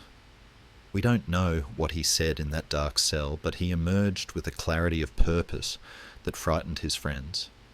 He dismissed his tavern companions, if they ever truly existed, not with cruelty, but with cold detachment. He paid them off and forbade them from coming within 10 miles of the court. There was no "I know thee not, old man" speech as Shakespeare imagined, but the effect was the same. The door to the past was locked. Henry V's first acts as king were masterpieces of psychological warfare. He did not purge his enemies, he forgave them.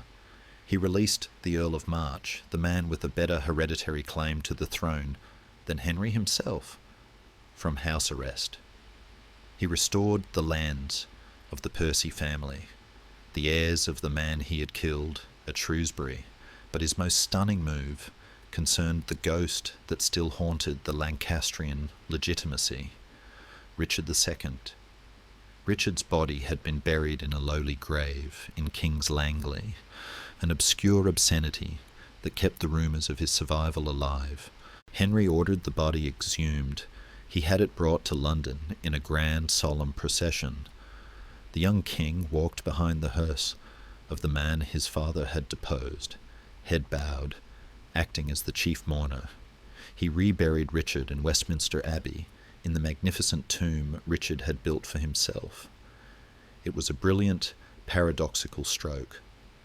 By honouring the dead king, Henry was burying the usurper's guilt. He was saying, "I am not afraid of the past. I am the lawful heir of both Richard and my father. The civil war is over." The new man who sat on the throne was intense, pious, and almost frighteningly focused. He stopped drinking alcohol almost entirely. He attended Mass every single day, sometimes twice. He was obsessed with justice, not the abstract concept, but the bureaucratic application of it. He wanted to know if the laws were being followed in the shires. He was a king who read the paperwork, but this piety was not softness. It was a kind of holy armour. Henry believed he was God's instrument. If he was strict, it was because God required order. If he was ruthless, it was because God required justice. This absolute conviction made him charismatic in a way his father never was. People didn't just obey him, they believed in him. He projected an aura of inevitability. However, the new man still had old problems. The Lollards, a religious movement that called for radical church reform, were growing in power. They criticised the wealth of the clergy, the worship of idols, and the authority of the Pope. In the early days, Henry's own friends, like Sir John Oldcastle, had flirted with these ideas. But a king who claims divine right cannot tolerate heresy. To question the church was to question the foundation of the crown. The snow had melted, revealing a kingdom that was hopeful but fragile. Henry sat on the stone of scorn, the crown heavy on his scarred head, looking out at a sea of expectant faces. He knew that unity in England was a temporary illusion. The nobles were bored. The soldiers were restless. The country needed a purpose. It needed a direction. And Henry, looking across the narrow sea toward the fractured, bleeding kingdom of France, knew exactly where to point them. The coronation snow had washed the slate clean. Now he would write his name on it in red. A king can have subjects, he can have allies, and he can have favourites, but he cannot afford to have friends. Friendship implies equality, and in the vertical architecture of medieval power, equality is a crack in the foundation. Henry V learns this lesson not from a textbook, but from a heartbreak that smells of smoke and betrayal. The man at the centre of this tragedy is Sir John Oldcastle. To the modern mind, the name conjures images of Shakespeare's Falstaff, a portly, jolly drunkard who loves life too much. But the real Oldcastle was a figure of far sharper edges. He was a veteran soldier, a knight of the household, and one of Henry's closest companions during the brutal Welsh campaigns. They had shivered together in the same rain, shared the same stale bread, and fought back to back against the rebels. Henry loved him, but Oldcastle had a secret, or rather, an open obsession. He was a Lollard. Lollardy was the dangerous radicalism of the day, a proto-Protestant movement inspired by the teachings of John Wycliffe. They believed the church was corrupt, that the Bible should be read in English, and, most dangerously, that the miracle of the Eucharist, the turning of bread into the body of Christ, was a magic trick, a lie told by priests to control the masses. In 1413, to be a Lollard was not just a theological quirk, it was treason. The king derived his authority from God, anointed by the church. To attack the church was to attack the king. Henry tried, with the desperation that reveals the man beneath the crown, to save his friend. When the Archbishop of Canterbury came to Henry with evidence of Oldcastle's heresy, books found in his shop, sermons preached on his estates, Henry asked for time. He did not want to burn the man who had guarded his back in Wales. He summoned Oldcastle to a private audience at Windsor. Imagine the scene, the two veterans, alone in a room, the air thick with the history of their youth. Henry, usually so commanded and cold, reportedly begged Oldcastle to recant. "Just say the words, John," he might have pleaded. "Submit to the church, do not force my hand." But Oldcastle possessed the terrifying stubbornness of the true believer. He looked his king in the eye and refused. He declared the Pope the Antichrist. He told Henry that his duty to God outweighed his duty to any earthly crown. It was a slap in the face. Henry's mercy hit the stone wall of Oldcastle's fanaticism. The king's face hardened, the friend vanished, the monarch remained. He handed Oldcastle over to the Archbishop. The knight was arrested, tried, and condemned to burn. Then the story takes a cinematic turn. In October 1413, while awaiting execution in the Tower of London, Oldcastle escaped. It was a breakout straight from an adventure novel, likely aided by sympathisers within the Guard. He vanished into the labyrinth of London's underworld, a fugitive ghost haunting the king's capital. Rumours began to swirl immediately. Oldcastle was not just hiding, he was organising. The whispers said he was planning a coup, a grand design to overthrow Henry, abolish the monarchy, and set up a commonwealth of the faithful. The climax came in the dead of winter, January 1414. The plot was uncovered. Lollard conspirators from across the country were to converge on St. Giles's Fields, a meadow just outside London's walls, under the cover of darkness. There they would meet Oldcastle, storm the city, and kill the king and his brothers. It sounds almost farcical. A peasant army marching on London disguised as mummers, or hidden in the night. But to Henry, it was a knife at his throat. Henry did not panic. He did not barricade himself in the tower.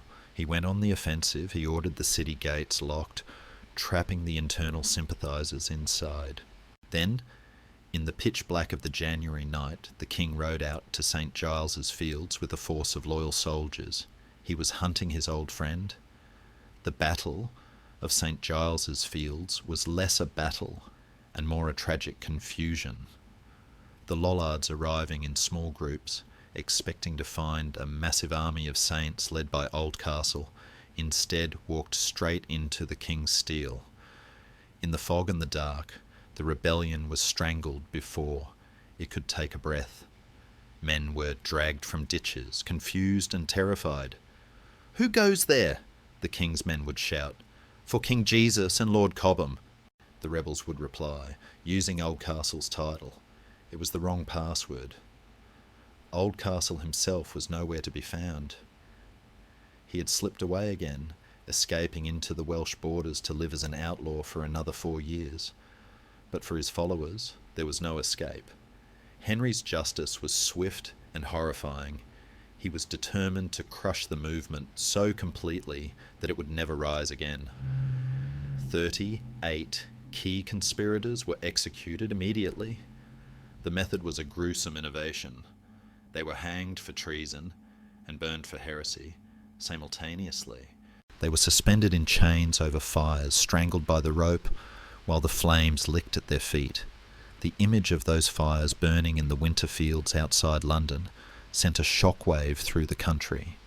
It was a message written in ash. Henry V was not sentimental. He had suspended the laws of friendship. He had proven that he would burn the past to secure the future. The Lollard Rising was a failure, but it changed Henry. It hardened the scar tissue around his heart. He had offered mercy, and it had been rejected. He would not make that mistake again. Historians still debate whether the Oldcastle revolt was a genuine existential threat or a fantasy cooked up by a few fanatics and exaggerated by the government to justify a crackdown. Some argue that Oldcastle never intended to kill the king, only to force reform. But to Henry, intent mattered less than the disruption. He needed a unified kingdom to launch his invasion of France. He could not have heretics gnawing at the foundations of his throne while he was away. This episode closes the door on Henry's youth completely. The Falstaff of the tavern was not just banished. He was hunted. The laughter of Eastcheap was replaced by the crackle of the heretic's pyre. Henry stood alone now. He was the defender of the faith, the sword of the church, and a man who had learned that in the game of kings, the only safe emotion is duty. The fires of St. Giles's Fields died down, but the smoke lingered, drifting across the channel. Henry turned his eyes south. The internal enemies were crushed. It was time to find an external one. It was time for the tennis balls. History is often remembered through the flash of swords, but it is frequently decided in the quiet, dusty rooms where diplomats trade insults wrapped in silk. By 1414, Henry V had secured his throne at home. The fires of heresy had been stamped out. The borders were quiet. Now, he turned his gaze across the narrow grey channel to France. He did not look at it with the hunger of a raider, but with the cold calculation of a lawyer who has found a loophole in a very old contract. The 100 Years' War had been asleep for a generation, a dormant volcano of unfinished business. Henry intended to wake it up, not with a shout, but with a lawsuit. The diplomatic dance that followed is a masterclass in aggressive negotiation. Henry sent envoys to the French court with demands so exorbitant they were designed to be rejected. He didn't just ask for a few border towns, he demanded the restoration of the ancient Angevin Empire, Normandy, Anjou, Maine, Touraine, Aquitaine, and, for good measure, the unpaid ransom of the French king John II, who had been captured 60 years prior. Oh, and he also wanted the hand of Princess Catherine, the daughter of the mad king Charles VI, along with a dowry of 2 million crowns. It was a ransom note disguised as a treaty. The French, divided by their own civil war and led by a council of squabbling dukes, were baffled. Who was this upstart from the foggy island?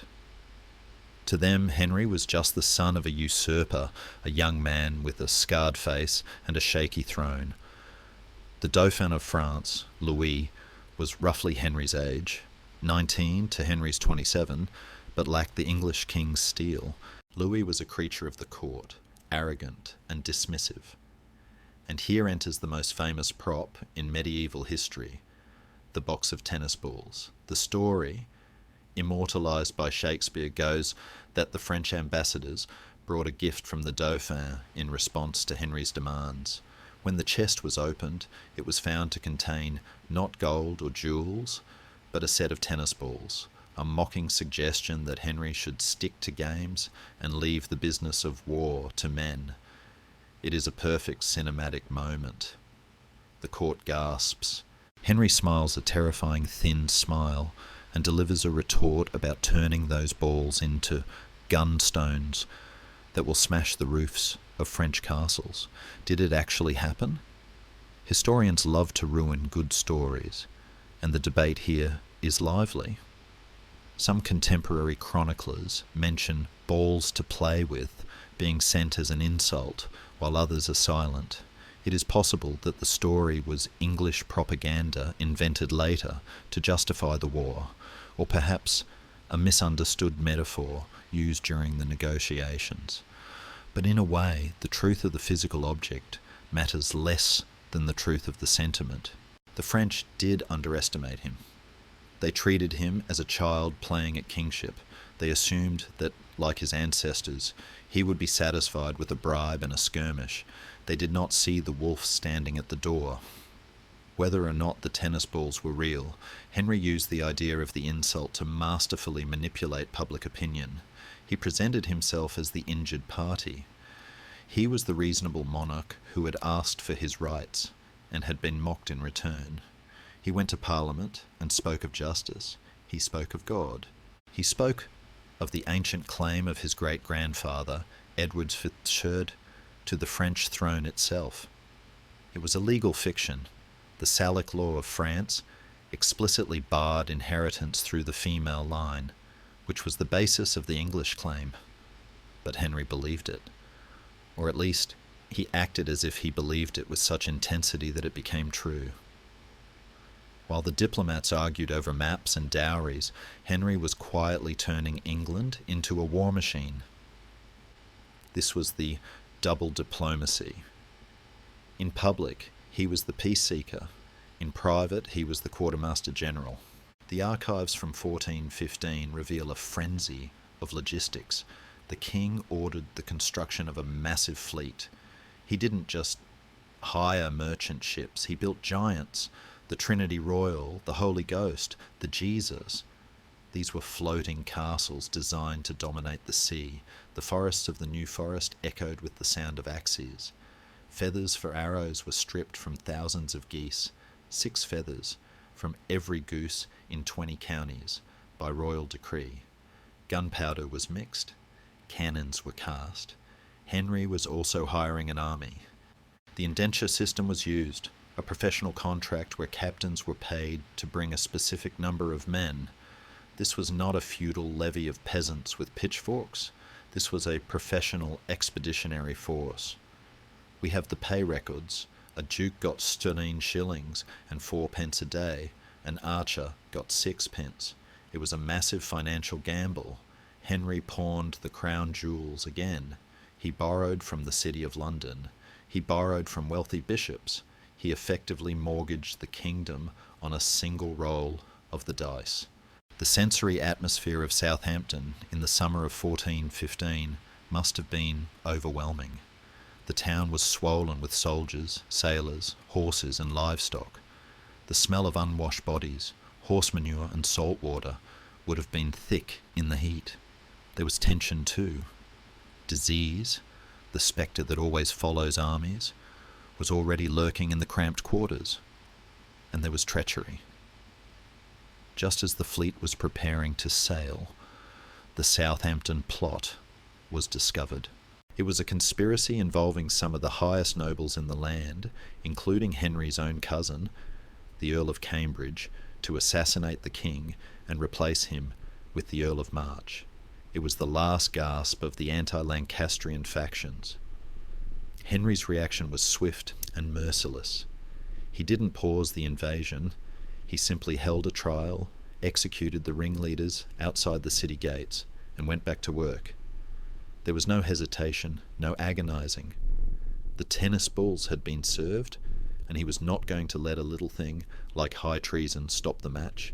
By August 1415, the diplomacy was dead. The French had offered a final desperate concession, more land, more money, but Henry refused. The King of France has no rights over our land, he declared. He was done talking. He rode down to the harbour. The fleet, numbering perhaps 1,500 vessels, filled the Solent, a forest of masts bobbing on the tide. It was one of the largest invasion fleets ever assembled in the Middle Ages. Imagine Henry standing on the deck of his flagship, the Trinity Royal. He is 28. The wind is whipping his cloak. Behind him lies England, a country he has unified through force of will. Ahead lies France, a country tearing itself apart. He has the tennis balls of the myth, the insults of the Dauphin, and the legal papers of his claim. But more importantly, he has 12,000 men who believe he is God's anointed captain. The anchor is weighed, the sails catch the wind. The king who won the peace, with a blue satin gown, is about to start the war with iron and fire. The diplomatic game is over. The long siege is about to begin. The grand fleet arrives not with the clash of steel, but with the wet, rhythmic slap of oars against the calm waters of the Seine estuary. It is mid-August 1415. The sun is blazing, a relentless white eye staring down at the thousands of men pouring onto the shingle at Chedecourt, a few miles from the fortress of Harfleur. The landing is unopposed. It takes 3 days to unload the horses, the cannons, the tents, and the mountains of grain. To a casual observer, this looks like a triumph of organisation, a majestic parade of English power on foreign soil. But the seasoned veterans among the ranks, sniffing the air, might feel a prickle of unease. The ground here is marshy, laced with stagnant saltwater pools. The air is heavy, humming with mosquitoes. It smells of rot and brine. This is not healthy country. Henry's target is Harfleur, the key to Normandy. It is a port city, a nest of authorised pirates who have harried English shipping for decades, and a strategic jewel. If Henry takes Harfleur, he controls the mouth of the Seine and the gateway to Paris. He surrounds the town on August 19th. He sends a herald to the gates, quoting Deuteronomy, offering peace in exchange for surrender, a biblical formality that basically means, open the gates or I will kill everything that breathes. The French commander, the Sieur d'Estouteville, looks at the English army, looks at his thick stone walls, and politely refuses. The gates stay shut. The long siege begins. This is where the romance of the tennis balls meets the industrial reality of 15th century warfare. Henry has brought with him a new kind of terror, artillery. He has a dozen great guns, massive iron tubes with names like the King's Daughter, the Messenger, and London. These are not the sleek cannons of later centuries. They are crude, monstrous beasts that have to be cooled with vinegar and water after every few shots to prevent them from exploding. They fire gunstones, solid balls of stone, some weighing nearly 500 pounds. Day and night, the bombardment continues. The noise is apocalyptic. Contemporary accounts describe the earth shaking and the terrifying whistle of the stones as they arc over the walls, smashing through roofs and crushing timber-framed houses into splinters. It is a psychological assault as much as a physical one. Henry is keeping his promise. He is turning the mock tennis balls into stones of judgment. The English miners are also at work, digging tunnels like moles to collapse the walls from below, engaging in a claustrophobic subterranean war with French counterminers where men stab each other in the pitch dark of suffocating tunnels. But the real enemy is not the French garrison. It is the invisible assassin that thrives in the heat and the filth of a static camp dysentery. The bloody flux. It begins slowly. A few men gripping their stomachs, a few latrines overflowing. But within weeks, it becomes a plague. The marshy ground, churned into mud by thousands of boots, becomes a petri dish. The water supply is contaminated. The heat of late August incubates the bacteria with deadly efficiency. The glamorous army of knights and archers is transformed into a hospital ward of groaning, dying men. Dysentery is a humiliating, agonizing way to die. It strips a man of his strength, his dignity, and finally his life as he literally defecates himself to death. It does not respect rank. The Earl of Suffolk dies. The Bishop of Norwich dies. Dozens of knights, the flower of the aristocracy, perish in their soiled tents without ever drawing a sword. The common archers die in the hundreds. The stench of the camp becomes unbearable, a miasma of death that hangs over the siege lines like a poisonous fog. Through it all, Henry remains implacable. He visits the lines, he inspects the guns, he encourages the men. But there is a coldness to his resolve. He refuses to lift the siege, he refuses to retreat. He has staked his reputation on taking this town, and he will not be beaten by microbes. His own health holds, likely due to his disciplined diet, and perhaps the better water reserved for the king's household, but he watches his great enterprise rotting around him. Inside Harfleur, the situation is equally desperate. The walls are crumbling, the food is gone, the citizens are eating rats. They're waiting for the French king and the Dauphin to send a relief army. They send messengers slipping through the English lines begging for help. We can hold for 3 more days, they say. Then 4. But the French army is paralyzed by the same indecision that plagued their diplomacy. The king is mad, the Dauphin is cautious. No army comes. The horizon remains empty. On September 22nd, 1415, after 5 weeks of battering, Harfleur surrenders. The gates open, but there is no triumphant charge. The English soldiers who march in are gaunt, pale, and exhausted. They walk past the rubble of the walls. Their guns have destroyed. Henry orchestrates the surrender with a blend of mercy and humiliation. He does not sack the town. He wants to rule it, not destroy it. But he expels the prominent citizens. They are forced to walk out of the city, carrying small bundles of their belongings, while the English troops watch. It is a grim procession of refugees, a reminder that the price of kingship is paid by the common people. Henry walks to the church of Saint-Martin barefoot to offer thanks to God. It is a performance of humility, but the context is grim. He has the town, but at what cost? He has lost perhaps 1/3 of his army to disease and desertion. He has sent thousands of sick men back to England on ships that smell of death.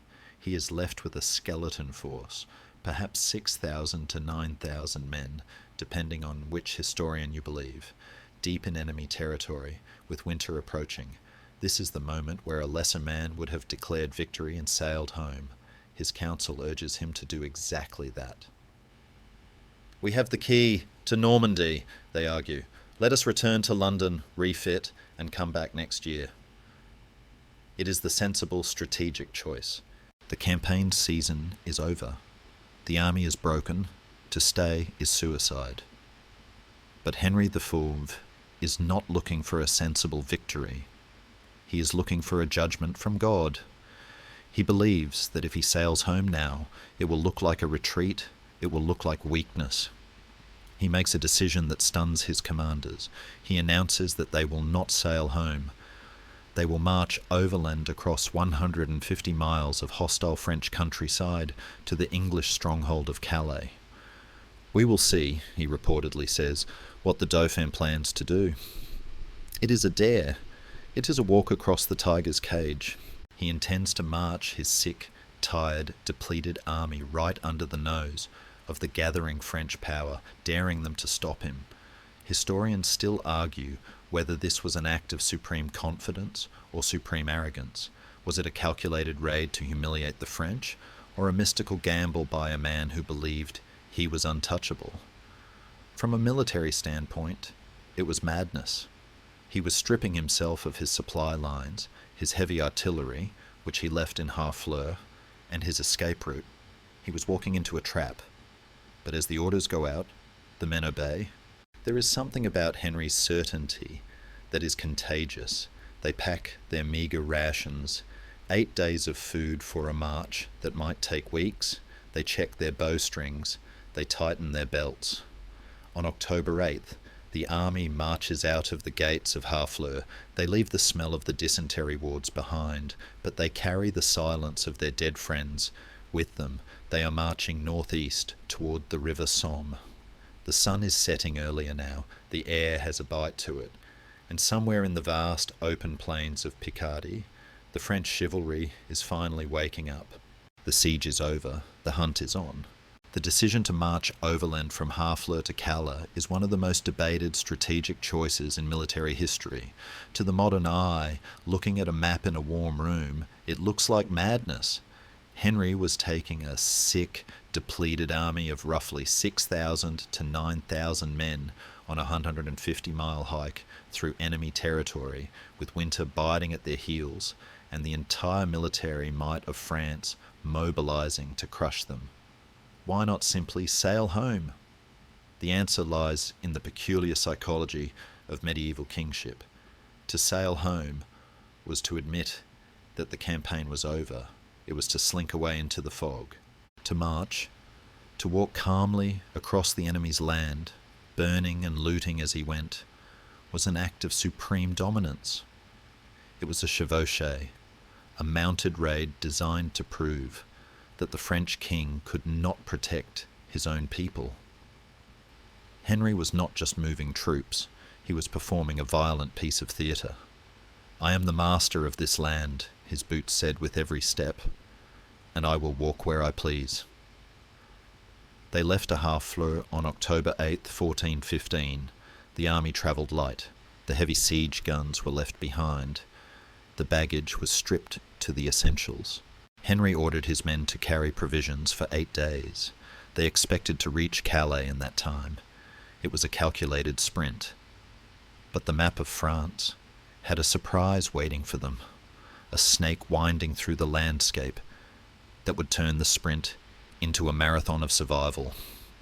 The river Somme.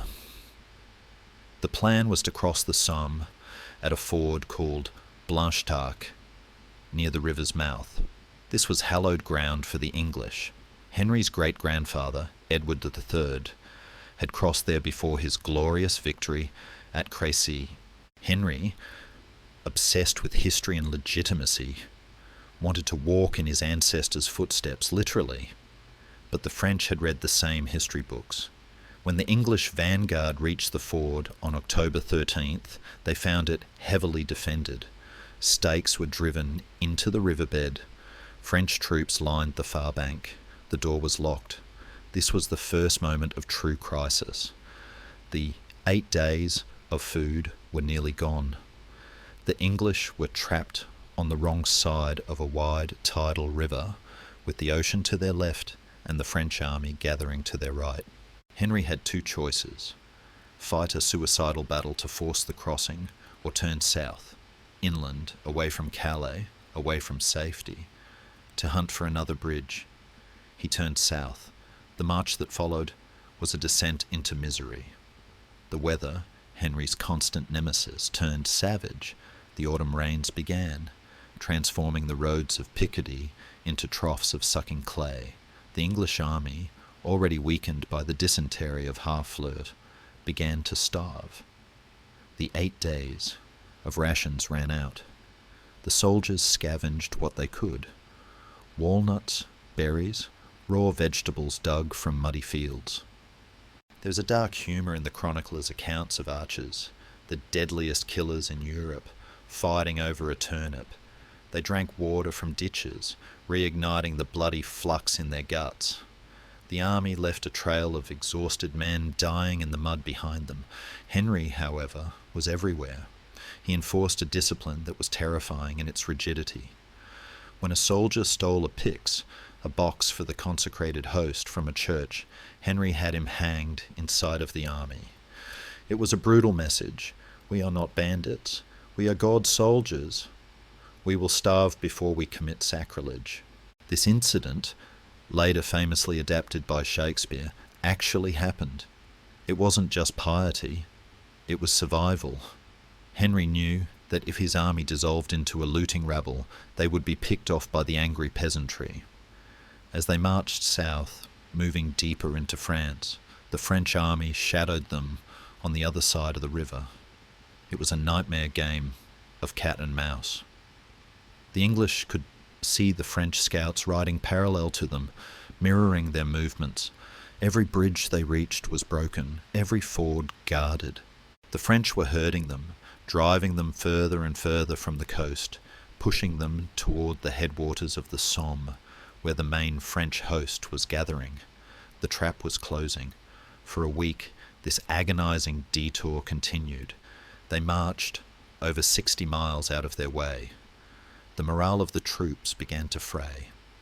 They were walking into the heart of the enemy's power. But on October 19th, near the villages of Bethencourt and Voyenne, they found a miracle. The river here was narrow, split by marshy islands, and crucially, the causeways were unguarded. The French, perhaps thinking the English couldn't cross the swamp, had left a gap. Henry didn't hesitate. He ordered the causeways rebuilt with logs, straw, and debris. He forced the men to work in the freezing water. Then, in a feat of logistical brilliance, he moved his entire army across the marsh in a single day. They were across the Somme. The psychological weight lifted.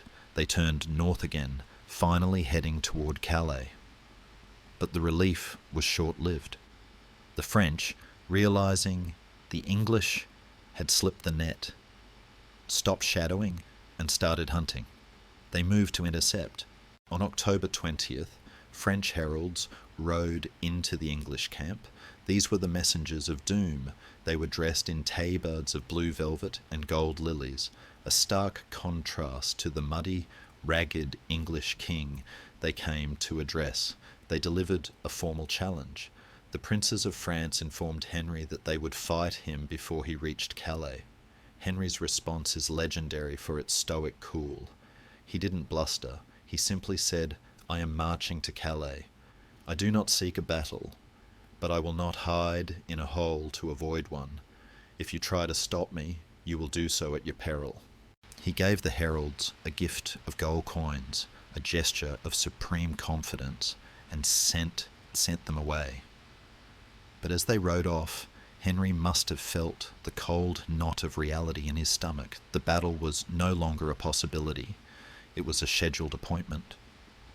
The march continued, but the atmosphere had changed. The soldiers cleaned their weapons. The archers checked their bowstrings, keeping them dry under their helmets or inside their doublets. The laughter, if there ever was any, died out. They were walking through a landscape that felt increasingly empty, the eerie silence of a countryside that has held its breath. On October 24th, the English crossed the Ternoise River, a small tributary, and climbed a ridge near the village of Blangy. As the vanguard reached the crest, the scouts froze. There, spreading across the plateau to the north, was the French army. It was not a raiding party. It was a moving city of steel. The chroniclers say the French numbers were innumerable like locusts. Modern estimates suggest they outnumbered the English at least 2 to 1, perhaps 3 or 4 to 1, but to the starving men on the ridge it must have looked like 100 to 1. The French had gathered the full might of their nobility. Every duke, count, and baron who could hold a lance was there, eager to crush the upstart king. Their armour shone in the fading light. Their banners snapped in the wind. They blocked the road to Calais completely. Henry ordered his men to camp. There was no way to break through before nightfall. The English settled down in the village of Maisoncelles, within earshot of the French lines. It started to rain again, a cold, relentless downpour that turned the ploughed fields between the two armies into a soup of heavy clay. The sensory contrast of that night, the eve of St. Crispin, is haunting. In the French camp, there was noise, laughter, and the confident sounds of thousands of men anticipating a slaughter. They played dice for the ransoms of the English lords they hadn't captured yet. They drank wine. They were warm. In the English camp, there was silence. The men were forbidden to shout or make noise, under pain of losing a horse or an ear. They huddled in the rain, gnawing on their last scraps of food. They confessed their sins to the priests, cleaning their souls because they were certain their bodies were about to be destroyed. Henry walked among them. He did not offer false hope. He offered presence. He was the calm centre of the storm. He knew, as he looked at the flickering fires of the massive French host, that strategy had run its course.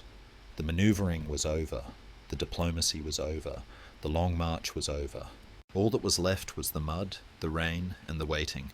The impossible march had led them here, to a narrow gap between two woods, near a tiny unknown village called Agincourt. The night of October 24th, 1415, was not merely dark, it was a drowning. The rain that had plagued the English march did not relent. It fell in heavy cold sheets, turning the ploughed fields of the Pas de Calais into a sucking quagmire of clay. History often focuses on the arrows or the swords, but the true architect of Agincourt was the mud. Geologists and historians have since analysed the soil of this region and found it to be rich in clay, the kind that becomes hard as stone in summer but transforms into a deep, viscous glue when wet. On this night, thousands of men and horses were churning it into a knee-deep trap. In the French camp, less than a mile away, the atmosphere was electric with the chaotic energy of a surplus. The French army was not just an army, it was a social event. Every major noble in northern France had rallied to the cause, bringing their retinues, their armour, their servants, and their pride. The chroniclers tell us they were so confident that they were literally gambling for the rights to English prisoners before the battle had even begun. I'll take the Earl of Suffolk. One might have laughed over a cup of wine. You can have the king. The noise of their camp drifted across the dark fields, the whinnying of pampered destriers, the shouting of servants, the clatter of steel being polished for the slaughter. It was the sound of a giant that assumes the mouse is already dead. In the English camp at Maisoncelles, the silence was absolute. Henry had issued a terrifying order. Any knight found making noise would lose his horse and harness. Any commoner would lose his right ear. It was a draconian measure, but it served a dual purpose. It maintained discipline in a terrifying situation, and it prevented the French from knowing exactly where the English lines were shifting in the dark. But there was a psychological edge to it too. Imagine the English soldiers, cold, starving, and soaking wet, huddled in the dark, listening to the raucous party of the men who intended to kill them at dawn. The silence forced them to turn inward, to make their peace with God. Priests moved like ghosts through the lines, hearing confessions in hushed whispers. There was no gambling here. Men were cleaning their souls. Henry did not sleep. The Shakespearean image of the king wandering in disguise, offering a little touch of Harry in the night to comfort his men, is a beautiful myth. The reality was likely more professional and more solitary. Henry was a commander first. He spent the night analysing the ground. He knew he was vastly outnumbered. Estimates vary wildly, but he likely faced a force at least 3 to 5 times his size. In open combat, his army would be encircled and annihilated in an hour. But Henry saw something in the dark that the French lords, blinded by their own numbers, missed. The field between the woods of Tramecourt and Agincourt was narrow, perhaps only 750 to 900 yards wide. It was a funnel. If Henry stood his ground there, the French could not use their superior numbers to flank him. They would have to come at him head-on, squeezing their massive frontage into a bottleneck, and they would have to do it through the mud. The newly ploughed field, sown with winter wheat, was now a soup. Henry realised that the terrain was his only ally. He was not just preparing a defence, he was setting a trap. While the English prayed, the French were suffering from their own excess. Scholarly analysis of the French battle plan, the ordonnance, reveals that they actually had a sophisticated strategy. They intended to use cavalry to smash the English archers on the flanks, then roll up the centre with heavy infantry, but plans survive only until they meet reality. The French command was fractured. There was no single commander-in-chief, but a committee of dukes, Orléans, Bourbon, Alençon, each vying for glory. They all wanted to be in the vanguard. Nobody wanted to be in the back. As a result, the vanguard became a crushed mass of thousands of lords pushing and shoving for the honour of the first strike. They spent the night on their horses or standing in the mud, weighted down by 60 pounds of plate armour, their energy draining away into the cold earth. There is a visceral horror to that waiting. The English archers, men from the shires of England and Wales, spent the night keeping their most precious possession dry, their bowstrings. They coiled them inside their hats or tucked them into their doublets next to their skin. A wet string meant a slack bow, and a slack bow meant death. They checked their arrows, loosening the sheaves. They sharpened the stakes Henry had ordered them to cut days ago. 6-foot poles of wood pointed at both ends. These were not high-tech weapons, but in the mud of Agincourt they would become the teeth of the English defence. As the hours dragged on, the rain began to ease, leaving behind a heavy damp mist. The dawn of St. Crispin's Day, October 25th, 1415, broke grey and cheerless. The light revealed the terrifying scale of the French host. They filled the northern horizon, a forest of lances and colourful banners that seemed to go on forever. To the English, looking up from their muddy holes, it must have looked like the end of the world. Henry ordered his men to deploy. He arranged them in a single line, 4 men deep. It was a thin, fragile ribbon of humanity stretched across the field. He placed the men-at-arms in the centre and the archers on the wings, angled forward to create a funnel of fire. Then he did something extraordinary. He rode along the line, not on a war horse, but on a small grey pony. He didn't promise them riches. He spoke to their pride. He reminded them that they were Englishmen, that the French had boasted they would cut off the 3 fingers of every captured archer's drawing hand.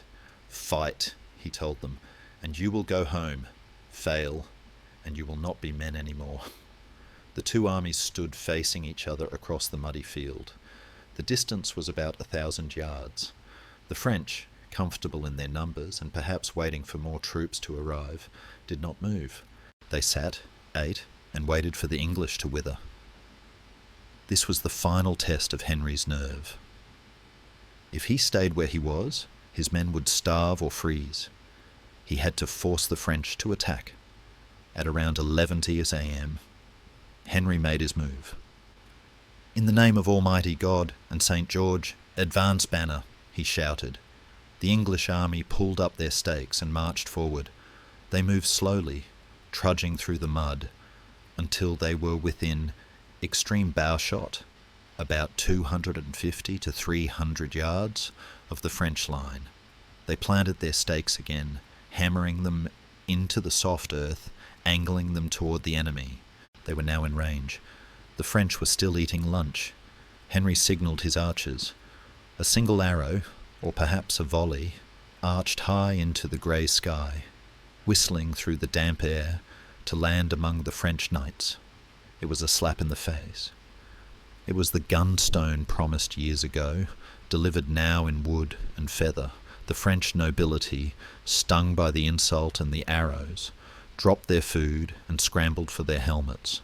The waiting was over. The trap was set. The mud was waiting, and the sky was about to turn black. The battle begins, not with a roar, but with a rhythmic, deadly thrum. It is the sound of 5,000 longbows releasing at once. The air above the field darkens, not with clouds, but with a swarming hive of ashwood and goose feathers. To the French knights in the vanguard, looking up through the narrow slits of their visors, it must have looked like a sudden squall of black rain. The arrows strike with the sound of hail on a tin roof, clack, clack, clack, bouncing off the high-quality plate armour of the nobility. But the horses are not so lucky. The French cavalry charges. This is the moment the English archers have been dreading. 1,000 tons of horse and steel are thundering toward them, kicking up clods of wet clay. But the field, the narrow muddy funnel Henry chose, betrays the French instantly. The horses, spurred into a gallop, begin to slip. They stumble in the deep furrows, and as they slow down, the arrows find them. The English archers are not aiming at the armoured knights. They are aiming at the unarmoured flanks and chests of the mounts. The result is catastrophe. Horses scream and rear, maddened by pain, throwing their riders into the muck. The charge disintegrates before it even reaches the stakes. Panic ripples backward. The wounded horses, turning to flee the hail of arrows, crash into the advancing French infantry behind them.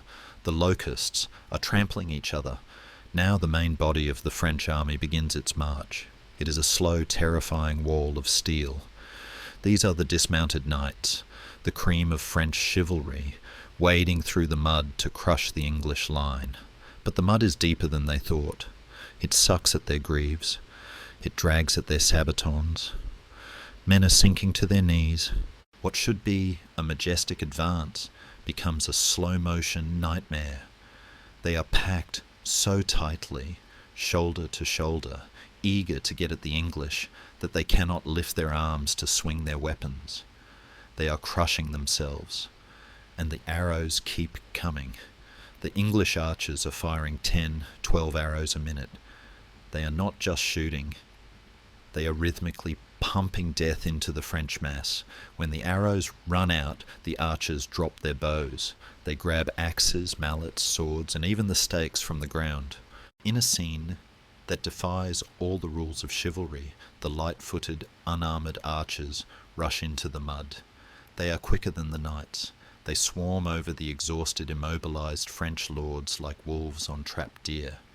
They target the weak points, the armpits, the groin, the visor slits. It is not a duel. It is an industrial slaughter. Henry is in the centre of the line, fighting on foot. The King of England is not watching from a hill. He is swinging a sword, his boots deep in the blood and the clay. His brother, the Duke of Gloucester, is wounded in the groin and falls. Henry stands over his body, fighting off a wave of French attackers to save him. The king's helmet is dented by a mace blow, a strike that shears off part of his gold crown. He is inches from death, but he does not fall. The French pile up, literally. The dead and the wounded fall into the mud, and the men coming behind them trip over the bodies falling on top. Then a third layer falls on top of them. Contemporary chroniclers describe walls of dead as high as a man's face. Men at the bottom of these piles are not stabbed. They suffocate, crushed by the weight of their own friends and the relentless press of the rear guard still trying to push forward. It is a horror of compression. Then, a sudden alarm. A shout goes up that the French are attacking the rear, raiding the baggage train. Simultaneously, a new French division, led by the Counts of Marle and Fauconberg, seems to be rallying for a fresh charge. Henry looks around. He has thousands of French prisoners, more prisoners than he has soldiers. They are sitting in the mud, exhausted but still armed, their helmets off. If they realize that the English are overwhelmed, if they pick up their swords, the battle is lost. Henry makes the most controversial decision of his life. He orders the prisoners killed. The English knights refuse. It is against the code of chivalry, and it burns a lot of ransom money. Henry does not argue. He orders a squad of 200 archers, men who have no title to lose and only orders to follow, to do the job. The massacre is brutal.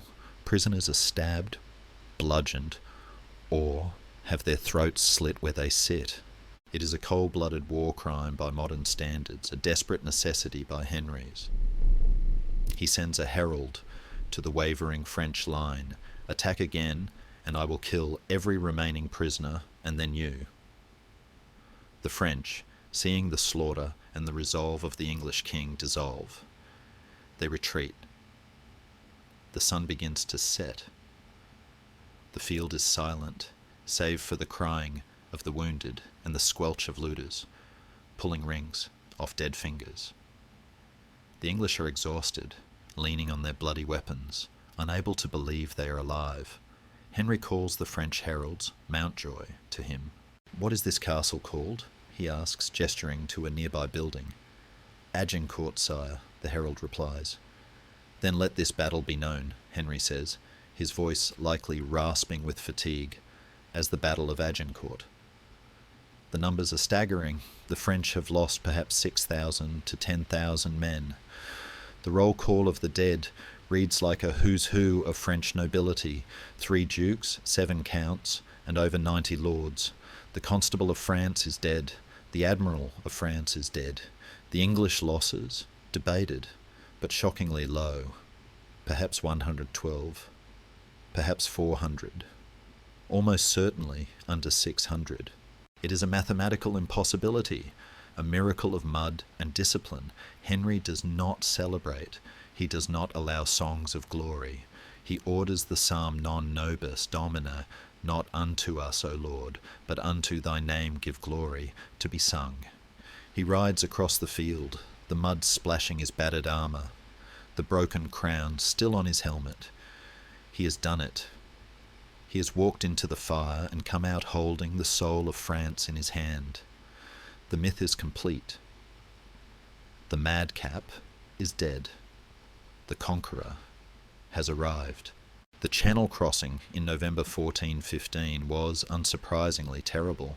The sea heaved with the same violent energy that had defined the entire campaign, tossing the ships like driftwood. Henry carried with him the most precious cargo in Europe, the Duke of Orléans, the Duke of Bourbon, and hundreds of other high-ranking French prisoners. These men were walking bank accounts, their ransoms destined to refill the English treasury, but they were also living trophies. As the white cliffs of Dover emerged from the mist, Henry V was returning not just as a king, but as a messiah. He had left England as a hopeful gambler. He returned as the dealer who had broken the bank. The reception that awaited him in London on November 23rd was unlike anything seen in English history. It was a frenzy of medieval pageantry. a city turning itself inside out to worship its hero. The chroniclers describe a scene of almost hallucinogenic grandeur. The mayor and the aldermen rode out to Blackheath to greet him, dressed in scarlet and crimson. The streets of London were transformed into a theatre set. Towers were constructed at key intersections, filled with choirs of children dressed as angels, singing, "Hail, Flower of England, Soldier of Christ." Wine, actual red wine, flowed from the conduits in the streets, a miracle of plumbing and public intoxication that surely helped the mood. Effigies of giants and prophets loomed over the cobblestones, holding keys and scrolls, welcoming the King of Kings. But amidst this riot of colour and noise, the centre of attention was starkly, shockingly quiet. By all the rules of Roman triumphs or chivalric glory, Henry should have been riding a white charger, wearing his battered armour, holding his dented helmet aloft for the crowd to cheer. He should have been soaking in the adulation. Instead, Henry rode a small, unobtrusive horse. He wore a plain purple gown. He did not wear the helmet that had been crushed by the French mace. In fact, he expressly forbade it to be shown. He rode with his head bowed, his expression grave, refusing to make eye contact with the screaming throngs. This behaviour baffled the crowd and has fascinated historians ever since. Why hide the evidence of his bravery? Why mute the glory? The chroniclers tell us Henry wanted no songs made of him, attributing the victory solely to God. He stopped at St. Paul's Cathedral, not to give a speech, but to pray. This was the new man in his ultimate form, the king as a vessel of divine will. To take credit for Agincourt would be a sin, because Agincourt was a miracle. By refusing the glory, he made himself untouchable. A warrior can be defeated. A chosen instrument of the Lord is inevitable. There is a scholarly debate here that touches on the king's psychology. Was this humility genuine, or was it the ultimate piece of political theatre? By appearing humble, Henry elevated himself above the gaudy, vain nobility he had just slaughtered in France. He was saying, "They fought for pride and they died. I fought for God and I won." It was a branding exercise of genius. It solidified his hold on the English imagination more effectively than any parade of spoils could have. He did not look like a conqueror. He looked like a pilgrim who had been forced to kill. The political payoff was immediate and staggering. Parliament, usually stingy and argumentative, threw the national chequebook at him. They granted him the tax on wool and leather, the tonnage and poundage for life. This was unprecedented. Usually, kings had to beg for this revenue every few years. Henry was given financial independence in a single afternoon. The dynasty that had started with a usurper's anxious coup was now the most secure in Europe. The ghost of Richard II was finally, truly exorcised. No one dared question the legitimacy of the man who had humbled France. But Henry did not retire to his fireside to count his money. He knew that Agincourt, for all its glory, was just a raid. He had won a battle, not the war. He held a Harfleur, but the rest of France remained defiant. The French were shocked, yes, but they were not conquered. So while London drank wine and sang songs, Henry went back to work. He began planning a new kind of war, not a chevauchee of looting, but a war of permanent conquest. He intended to go back, and this time he intended to stay. In 1416, the scale of Henry's ambition was recognised by the arrival of a visitor who underlined England's new status, Sigismund, the Holy Roman Emperor.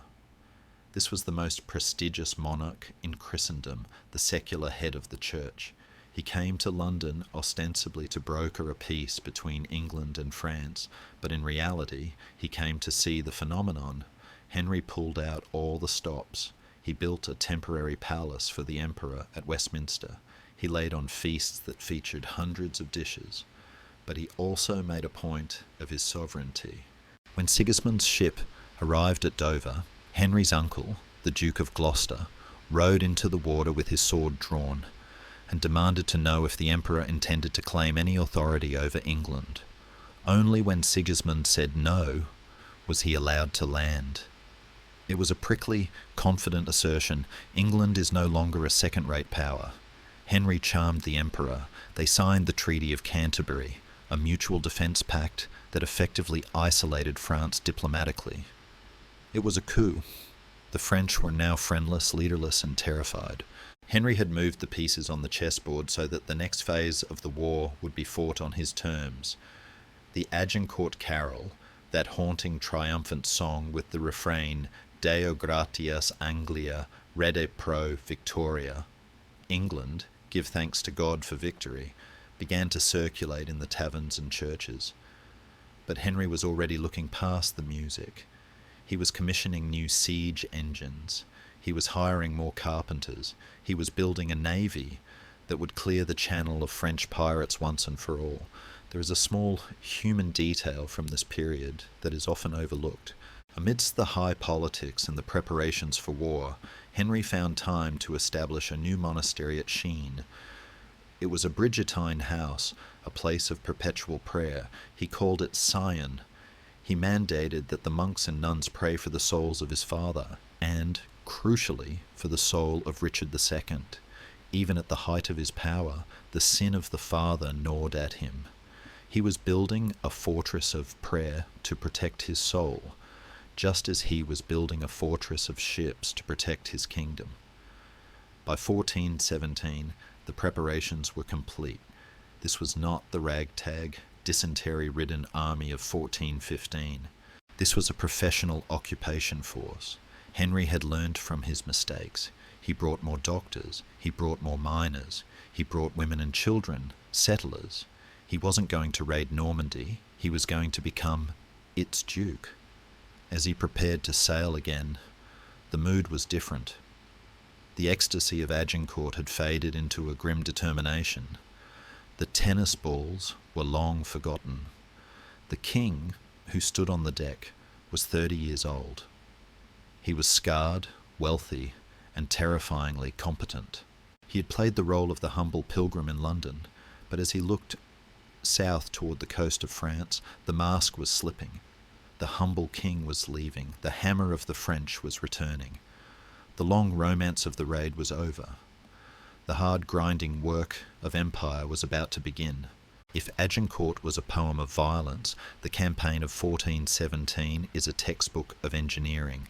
Henry returns to France not to fight a battle, but to dismantle a country brick by brick. He lands in Normandy with an army that looks less like a crusade and more like a construction crew. He brings miners, masons, carpenters, and endless wagons of gunpowder. He is not interested in chasing the French army across the fields. He is interested in the castles that anchor the land. He moves methodically, swallowing towns, Caen, Alençon, Falaise. One by one, the garrisons surrender to the terrifying efficiency of the English siege train. This is the War of the Sieges, a slow, grinding process that lacks the adrenaline of combat, but possesses the crushing weight of a glacier. The climax of this brutality comes at Rouen, the capital of Normandy, in 1418. Rouen is a massive city, heavily fortified and stubbornly loyal. Henry does not storm it. He wraps a chain of iron around it. He digs trenches, builds fortified camps, and blocks the river Seine. Then he waits. The siege lasts for 6 months. It is a horror story of starvation. The citizens of Rouen, desperate to save food for the garrison, expel the useless mouths, the old, the sick, the women, and the children. 12,000 of them are pushed out of the gates, but Henry refuses to let them pass through his lines. He is not a monster, but he is a general weaponizing hunger. If he feeds them, the city holds out longer. So he leaves them in the ditch between the walls and the English trenches. It is winter. The people in the ditch, the phantom army, starve to death in the freezing mud, within sight of both their homes and their enemies. Babies try to suckle at the breasts of dead mothers. It is the darkest stain on Henry's soul, a calculated atrocity that even his admirers struggle to defend.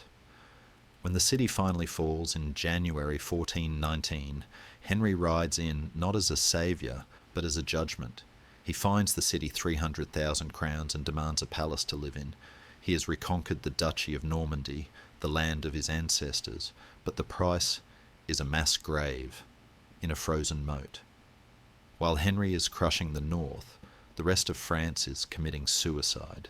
The civil war between the Burgundians, led by John the Fearless, and the Armagnacs, who control the Dauphin, has reached a fever pitch of hatred. In September 1419, the unimaginable happens. The Dauphin and Duke John meet on a bridge at Montereau to discuss peace. As the Duke kneels, the Dauphin's men strike him down with an axe. They hack off his hand and split his skull. It is a political stupidity of epic proportions. By murdering the Duke, the Dauphin drives the entire Burgundian faction, which controls Paris and the king, straight into Henry's arms. Philip the Good, the new Duke of Burgundy, wants revenge more than he wants France. He sends a message to Henry: "Let us destroy the Dauphin together." Suddenly, the impossible is on the table. Henry is no longer just a claimant. He is the solution.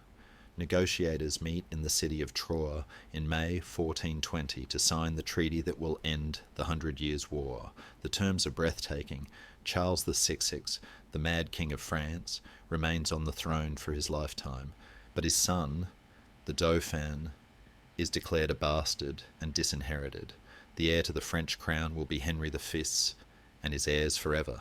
To seal the deal, Henry will marry Charles's daughter, Catherine of Valois. The Treaty of Troyes is the high-water mark of English medieval power. It is a document that effectively erases France as an independent kingdom, turning it into a dual monarchy ruled from London. Historians still argue whether this was a stroke of genius or a catastrophic overreach. Could England, a nation of perhaps 2.5 million people, really hope to hold down France, a nation of 10 million, indefinitely? Was Henry blind to the logistical nightmare he was creating for his successors? Perhaps.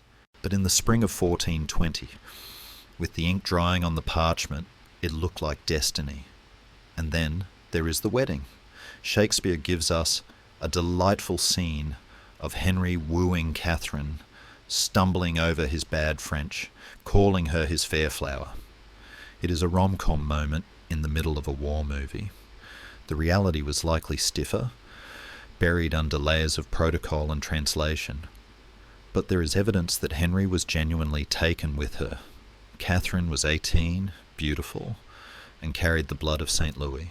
For Henry, the scarred soldier of 33 who had spent his life in tents and rain, she must have seemed like a creature from another world. They are married on June 2nd, 1420, in the parish church of St. John in Troyes. It is not a grand state occasion in a cathedral. It is a hasty ceremony in the middle of a war zone.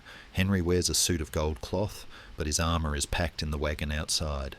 There is a touch of humour in the accounts of the wedding night. The bishops bless the bed, the courtiers withdraw, and the warrior king finally faces a battle where a longbow is of absolutely no use. But the union is fruitful. The dynastic machinery works. Henry does not take a honeymoon. 2 days after the wedding, he takes his new wife on a siege. They ride to the town of Sens to watch the English guns batter another fortress. It is a bizarre courtship, touring the burning towns of her homeland, but Catherine seems to accept her role. She is the living symbol of the peace.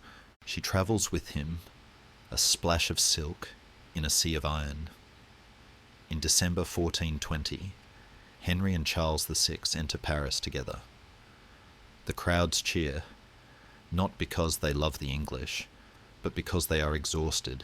They have lived through decades of civil war, banditry, and wolves roaming the streets. Henry offers order. He establishes a new administration, puts English captains in charge of the Bastille and the Louvre, and mints new coins, showing the arms of England and France quartered. He is the regent of France, the heir apparent, the master of the West. He returns to England in 1421 with his queen. It is a victory lap. Catherine is crowned in Westminster Abbey, and the English people go wild for her. She is the prize of Agincourt, the proof that the war is won. Henry takes her on a tour of the kingdom, showing her off, but also checking the books, tightening the laws, ensuring the money keeps flowing. He is at the absolute zenith of his life. He has defeated every enemy, won every siege, and secured the ultimate legal title. And then, the final piece of the puzzle falls into place. In December 1421, at Windsor Castle, Catherine gives birth to a son. He is named Henry. He is the holy boy, the child who will inherit 2 crowns, the dual monarch of England and France. The prophecy seems complete. The blood of Lancaster and Valois is merged. The great enterprise has produced a tangible heir. Henry is in France when he hears the news. He is back in the saddle, fighting the Dauphin's remaining forces in the south. He is reportedly delighted, though a local legend says he prophesied a dark future. Henry of Monmouth himself shall small time reign and much get, and Henry of Windsor, his son, shall long reign and all lose. It is almost certainly a myth invented later to explain the disaster that followed, but it adds a haunting note to the triumph. For now, though, the sun is shining. Henry IV is 35 years old. He is the most powerful man in Christendom. He has a beautiful wife, a healthy son, and a treaty that gives him the world. The chaotic, muddy desperation of Agincourt feels a lifetime ago. He is no longer the underdog. He is the institution. But history is a wheel, and it is turning faster than he realizes. The winter of 1422 is approaching. The War of the Sieges is not quite done, and in the damp forests near the Loire, an enemy is waiting that cannot be bribed, bombed, or negotiated with. The king has won the world, but he is about to lose the time to enjoy it. The tragedy of Henry VI is not that he died young, but that he died at the exact moment his impossible structure was finished. The summer of 1422 was brutally hot. The heat shimmered off the armour of the English troops as they laid siege to Meaux, a fortress town on the Marne that was holding out with the stubborn ferocity of a cornered animal. This was not a glamorous campaign. It was a nasty, grinding affair of dirty water, rotting food, and the constant buzzing presence of disease. Henry was there, of course. He was always there. He was 35 years old, the regent of France, the heir to the Valois throne, and the most famous soldier in Europe. He drove his men with his usual relentless energy, punishing looting, organizing supply lines, and staring down the walls until they crumbled. Meaux fell in May, but the victory brought a shadow with it. Sometime during those stifling months, the king began to feel a familiar cramping in his gut. It was the bloody flux again, dysentery, or perhaps typhus. The same invisible enemy that had nearly destroyed his army at Harfleur 7 years earlier had finally come for the commander. At first, Henry ignored it. He was a man who had ridden with an arrow in his skull. A stomach ache was not going to stop him. He planned to lead his army south to relieve the town of Cosne, which was under threat from the Dauphin's forces. He mounted his horse. He rode a few miles, and then, in a moment that must have terrified his captains more than any French charge, the king had to stop. He could not sit in the saddle. The pain was too great. He was transferred to a litter, a horse-drawn stretcher. For a man whose entire identity was built on strength, on the physical projection of majesty, this must have been a humiliation worse than death. The warrior king was now baggage. He was carried back to the Château de Vincennes, a royal fortress on the outskirts of Paris. The walls of Vincennes are high and thick, built to keep enemies out, but they could not keep the fever out. Henry was carried up to the royal apartments. The windows looked out over the woods where French kings had hunted for centuries. Now, the hunter was the prey. August 1422 was a time of strange, suspended silence. The machinery of the dual monarchy held its breath. In London, Queen Catherine was nursing their infant son. In Paris, the mad king, Charles VI, was wandering his palace, oblivious to the fact that his heir was dying a few miles away. In the sick room at Vincennes, the doctors hovered, helpless. They offered the usual medieval remedies, tinctures of coral, prayers, bleeding, but Henry knew. The man who had always had an instinct for the turning point of a battle recognized the turning point of his life. He was dying. Henry met death with the same administrative efficiency he had applied to the invasion of Normandy. He did not rage. He summoned his brothers, the Dukes of Bedford and Gloucester, and his closest advisers. He dictated his will. It was a masterclass in crisis management. He appointed his brother John, Duke of Bedford, to be the regent of France, a man of iron capability who would hold the line for years. He appointed Gloucester to protect England. He gave specific instructions for the education of his infant son. He even remembered to command that the French prisoners from Agincourt, still waiting for their ransoms, should not be released until the boy king came of age. He was closing the files. He was tidying the desk. There's a moment of profound poignancy in these final hours. Henry asked his chaplains to chant the 7 penitential psalms. When they reached the verse in Psalm 51 about building the walls of Jerusalem, Henry interrupted them. He spoke in a whisper, his voice ravaged by dehydration. He said that if God had granted him life, he had intended to lead a crusade to Jerusalem to rebuild the walls of the holy city. It was the last dream of the medieval knight, not empire, but salvation. He had spent his life in the mud of France, but his heart had been looking toward the east. On August 31st, 1422, the end came. The doctors had likely withdrawn to the corners of the room. The priests were holding the crucifix before his eyes. Henry IV, the victor of Agincourt, the heir of France, the hammer of the Lollards, whispered a final prayer into the silence. "Into thy hands, O Lord, I commend my spirit." And then he was gone. He was 35. The flame that had burned so brightly, searing the map of Europe, was snuffed out by a microbe. The aftermath was a sombre spectacle. The body was prepared, likely boiled to separate the flesh from the bones, a gruesome but necessary practice for high-status corpses that had to be transported long distances, though some accounts suggest he was embalmed.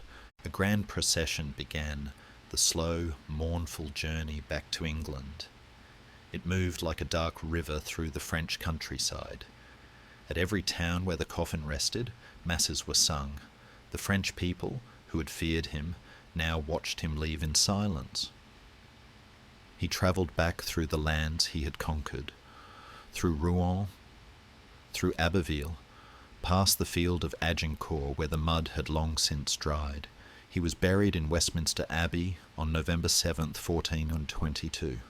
His tomb was placed at the east end of the Confessor's Chapel, the most sacred spot in the kingdom. A spectacular chantry chapel was built over it, a stone cage of intricate carving where monks would sing for his soul forever. Above the tomb, on a wooden beam, were placed his shield, his saddle, and his helmet, the tools of his trade, hanging in the dusty air of the abbey, collecting the silence of centuries. But what of the legacy? Henry left behind a 9-month-old baby, Henry VI, to rule 2 kingdoms that hated each other. It was an impossible inheritance. Without Henry's terrifying charisma and military genius, the centre could not hold. The French resistance, inspired by a teenage girl named Joan of Arc, who would appear just 7 years later, began to push the English back. The empire collapsed. Within 30 years, England had lost everything in France except Calais. The dual monarchy was a dream that died with the dreamer. Historians still debate whether Henry was a great king or just a great general. Did he bankrupt England for a vanity project? Did he leave his son a poisoned chalice? Perhaps. But in the collective memory, the logistics don't matter. Henry V transcended the ledger books. He became the archetype. He became the star of England. Shakespeare took the cold, ruthless, pious administrator and turned him into a poet warrior, but the real man was arguably more impressive. He was a man who took a broken, divided nation and gave it a spine of steel. He made England believe it was a giant. The myth often overshadows the man. We see the speeches, we forget the dysentery, we see the victory, we forget the massacre of the prisoners. But to understand Henry V is to accept the whole picture, the boy in the Welsh rain, the teenager with the arrow in his face, the king who pawned his crown for ships, and the dying man whispering about Jerusalem. He was a creature of his time, violent, devout, and absolute, but he possessed a clarity of will that is rare in any age. For 9 years, he held the world in his grip, and when he let go, the world changed. The candle at the bedside in Vincennes burns low. The shadows lengthen across the floor. The king is dead. The story is told. The armour is hung up. The sword is sheathed, and the longbow is unstrung. The noise of the battles fades into the chanting of the monks, and then into the quiet hum of history sleeping in the stone. Now, let the heavy velvet curtain of time fall gently back into place. The drums of Agincourt have faded into the rhythm of your own breathing, slow and steady. The mud, the rain, and the fire have all been washed away by the river of centuries, leaving only the quiet safety of the present moment. Imagine you were standing in Westminster Abbey at night. The tourists are gone. The lights are dim, casting long, soft shadows against the soaring stone pillars. You walk across the cool flagstones, the air smelling faintly of old books and beeswax. You stop before the tomb of Henry V. It is peaceful here. The helmet hanging above is no longer a weapon of war. It is just a piece of metal, resting. The ambition, the struggle, the pain of the arrow and the weight of the crown, it is all over. It has all settled into a deep, dreamless slumber. History is not a ghost that haunts us. It is a lullaby that reminds us that everything passes. The storms blow over. The kings lay down their burdens. The long marches end in rest. You are safe in your own time, in your own bed, wrapped in warmth that no winter march can touch. Let the story of the warrior king drift away like smoke from a snuffed candle, spiraling up into the dark rafters of your mind, turning into dreams of soft light and quiet places. The world is turning, the stars are watching, the past is sleeping, and now so can you. Sweet dreams.